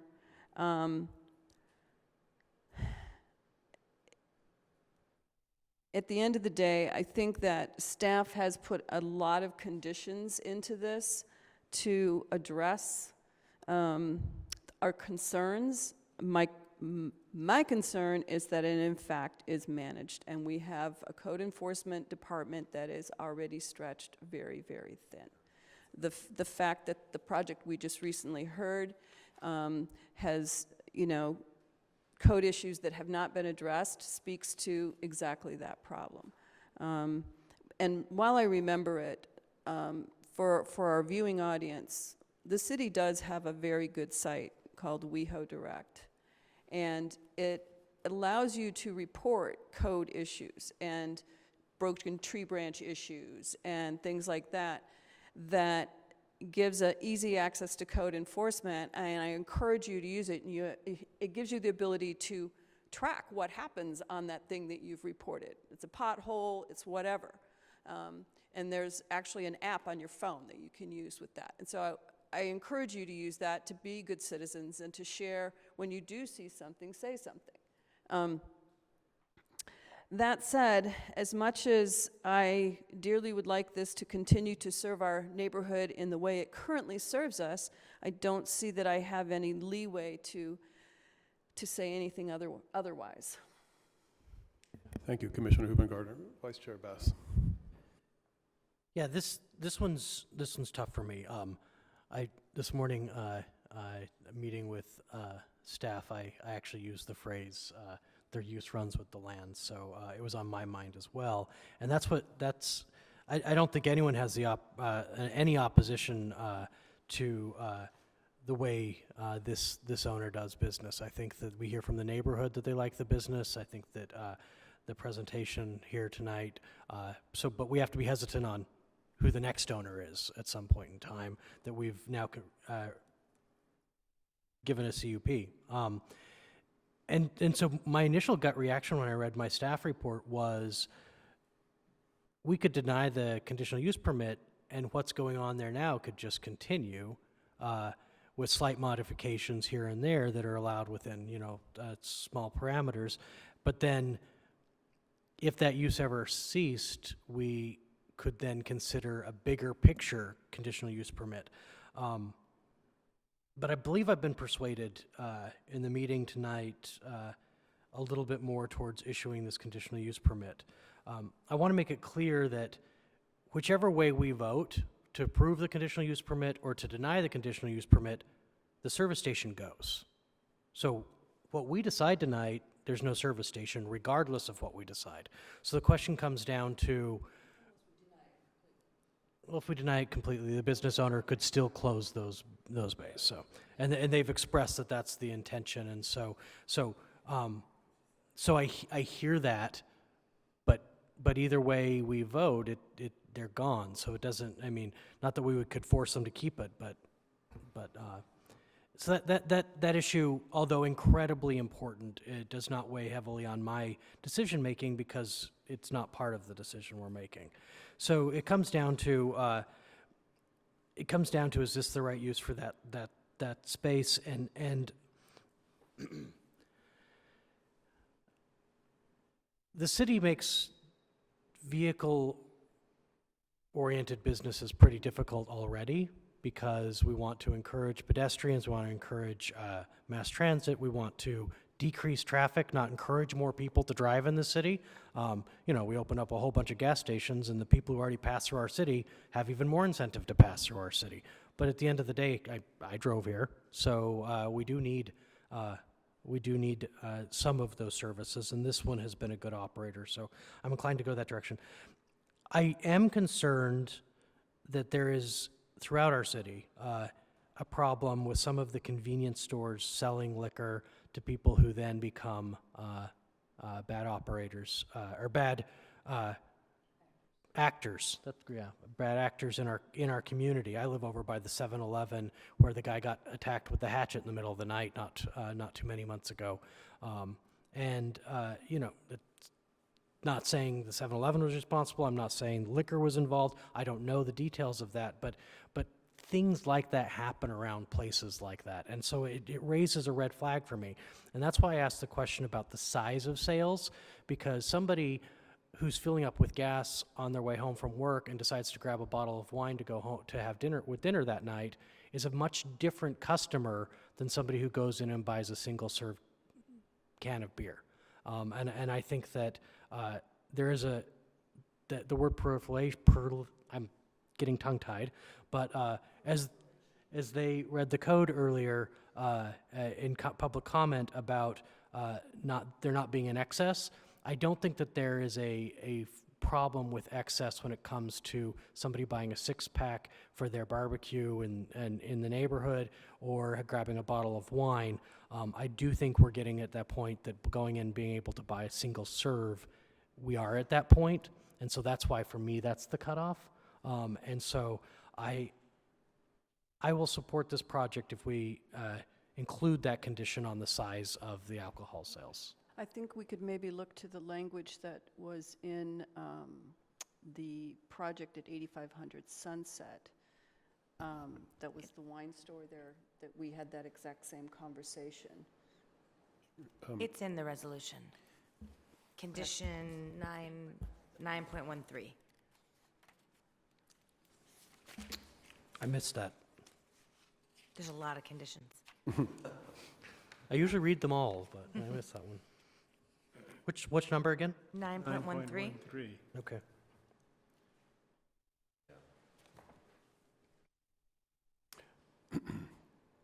Antonio, can you put C 1.0 up on the screen?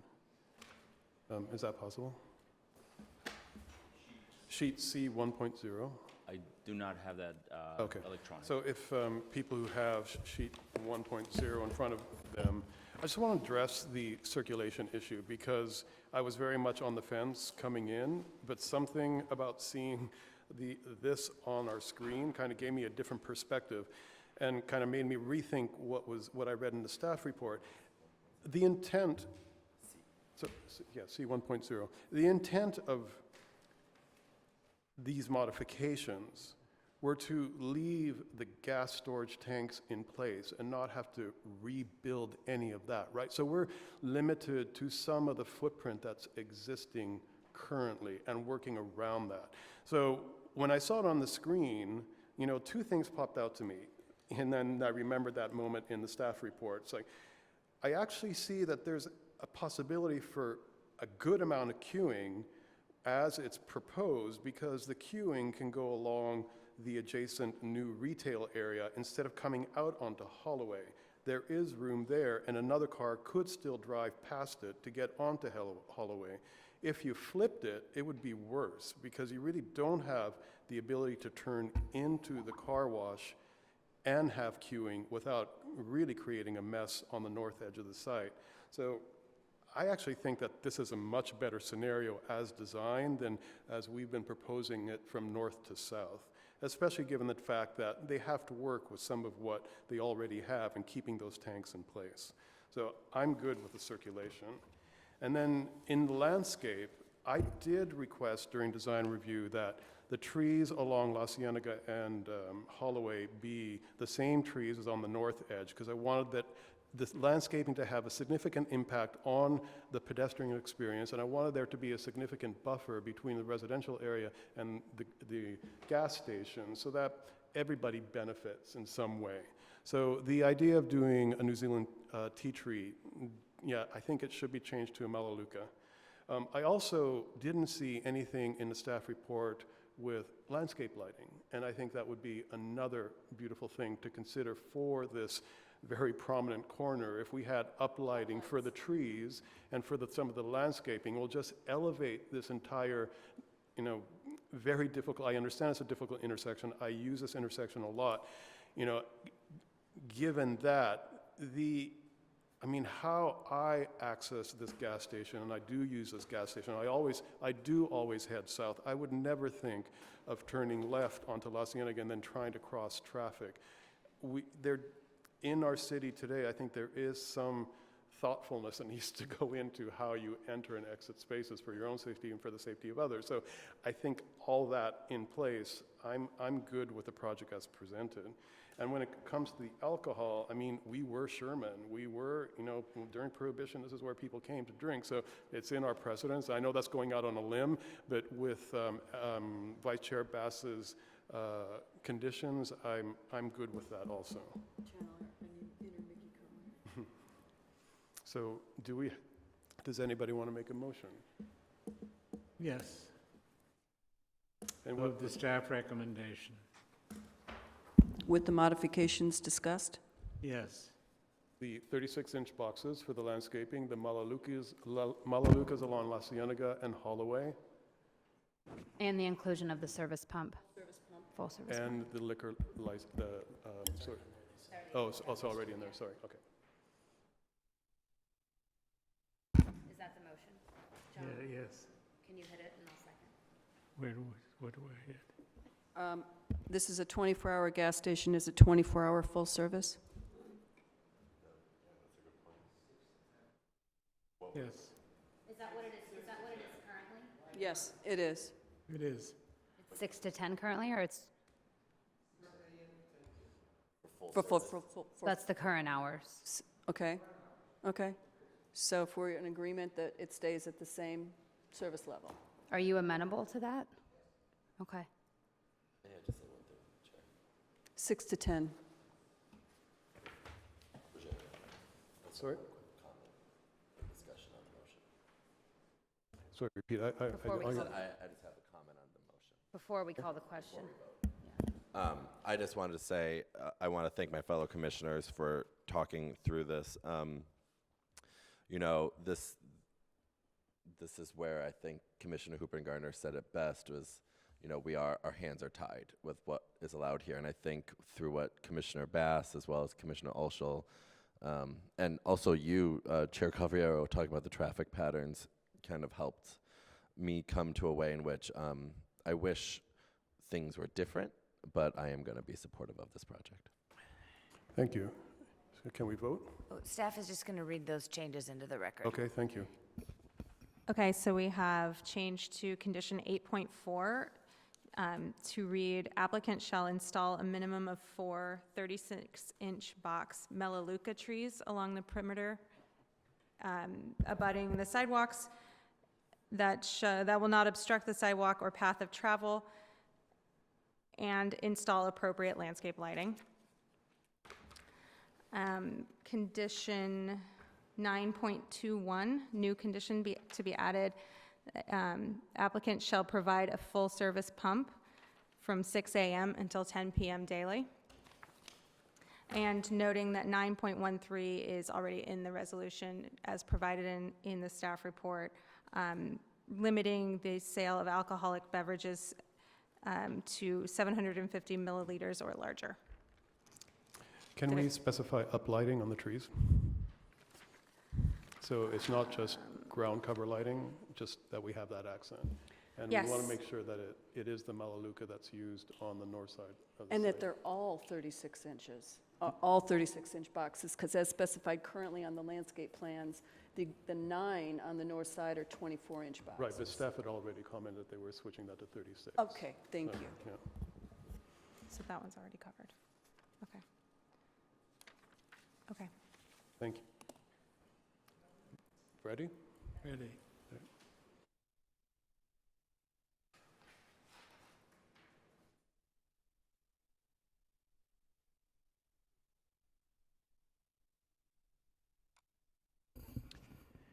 And the resolution passes, 6 ayes.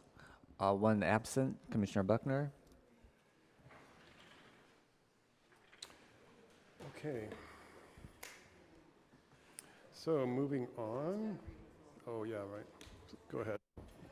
The resolution the Planning Commission just approved memorializes the Commission's final action on this matter. This action is subject to appeal to the City Council. Appeals must be submitted within 10 calendar days from this date to the City Clerk's office. Appeals must be in writing and accompanied by the required fees. The City Clerk's office can provide appeal forms and information about waiver of fees. Thank you, David. So we can wrap up our meeting. We have no new business. We have no unfinished business. We have nothing on our excluded consent calendar. Do we have any items from the staff? Yes, I'm sorry, I'll keep it brief. I just wanted to update you on the coming agenda and March 19th, 2020 will be at Plummer Park. It will not be here in the council chambers, so anyone listening at home or watching this later, because of the AV updates in the council chambers, we will be at Plummer Park, rooms 5 and 6. Are we going to get rid of our dead end? Yes. Okay. David, do we have any public comments? No public comment. Great. Items from the commissioners. I just want to thank my fellow commissioners tonight. It was a very long meeting, but I thought it was very productive, and we worked through a lot of issues, and I want to commend the chair. It was a lot of technicalities and a lot of back and forth tonight, so I just want to say thank you. It's always a pleasure serving with all of you. Thank you. Adam, it's questionable, but you know, I'm done. Any other comments? Pitch. No? We have subcommittee management. Any absences coming up? I just want to note, I will not be here for the April 2nd meeting. I don't like to I missed a meeting because of international travel. My sister's getting married, so I obviously need to be at that. I did want to, I don't even want to ask, it's a note to staff. I like to be here whenever possible. I don't know if it's possible for us to condense some of the items. I'm not asking for us to skip a meeting because of me. I just hate missing very much. So, but anyway, regardless, I won't be at the April 2nd meeting, whether we have it or not. So, thank you, FYI. Commissioner Jones. So on that, I will adjourn this meeting until our next regular scheduled meeting, which will be on Thursday, March 19, 2020 at Plummer Park in rooms 5 and 6, located at 7377 Santa Monica Boulevard. Thank you. Thank you. Thank you.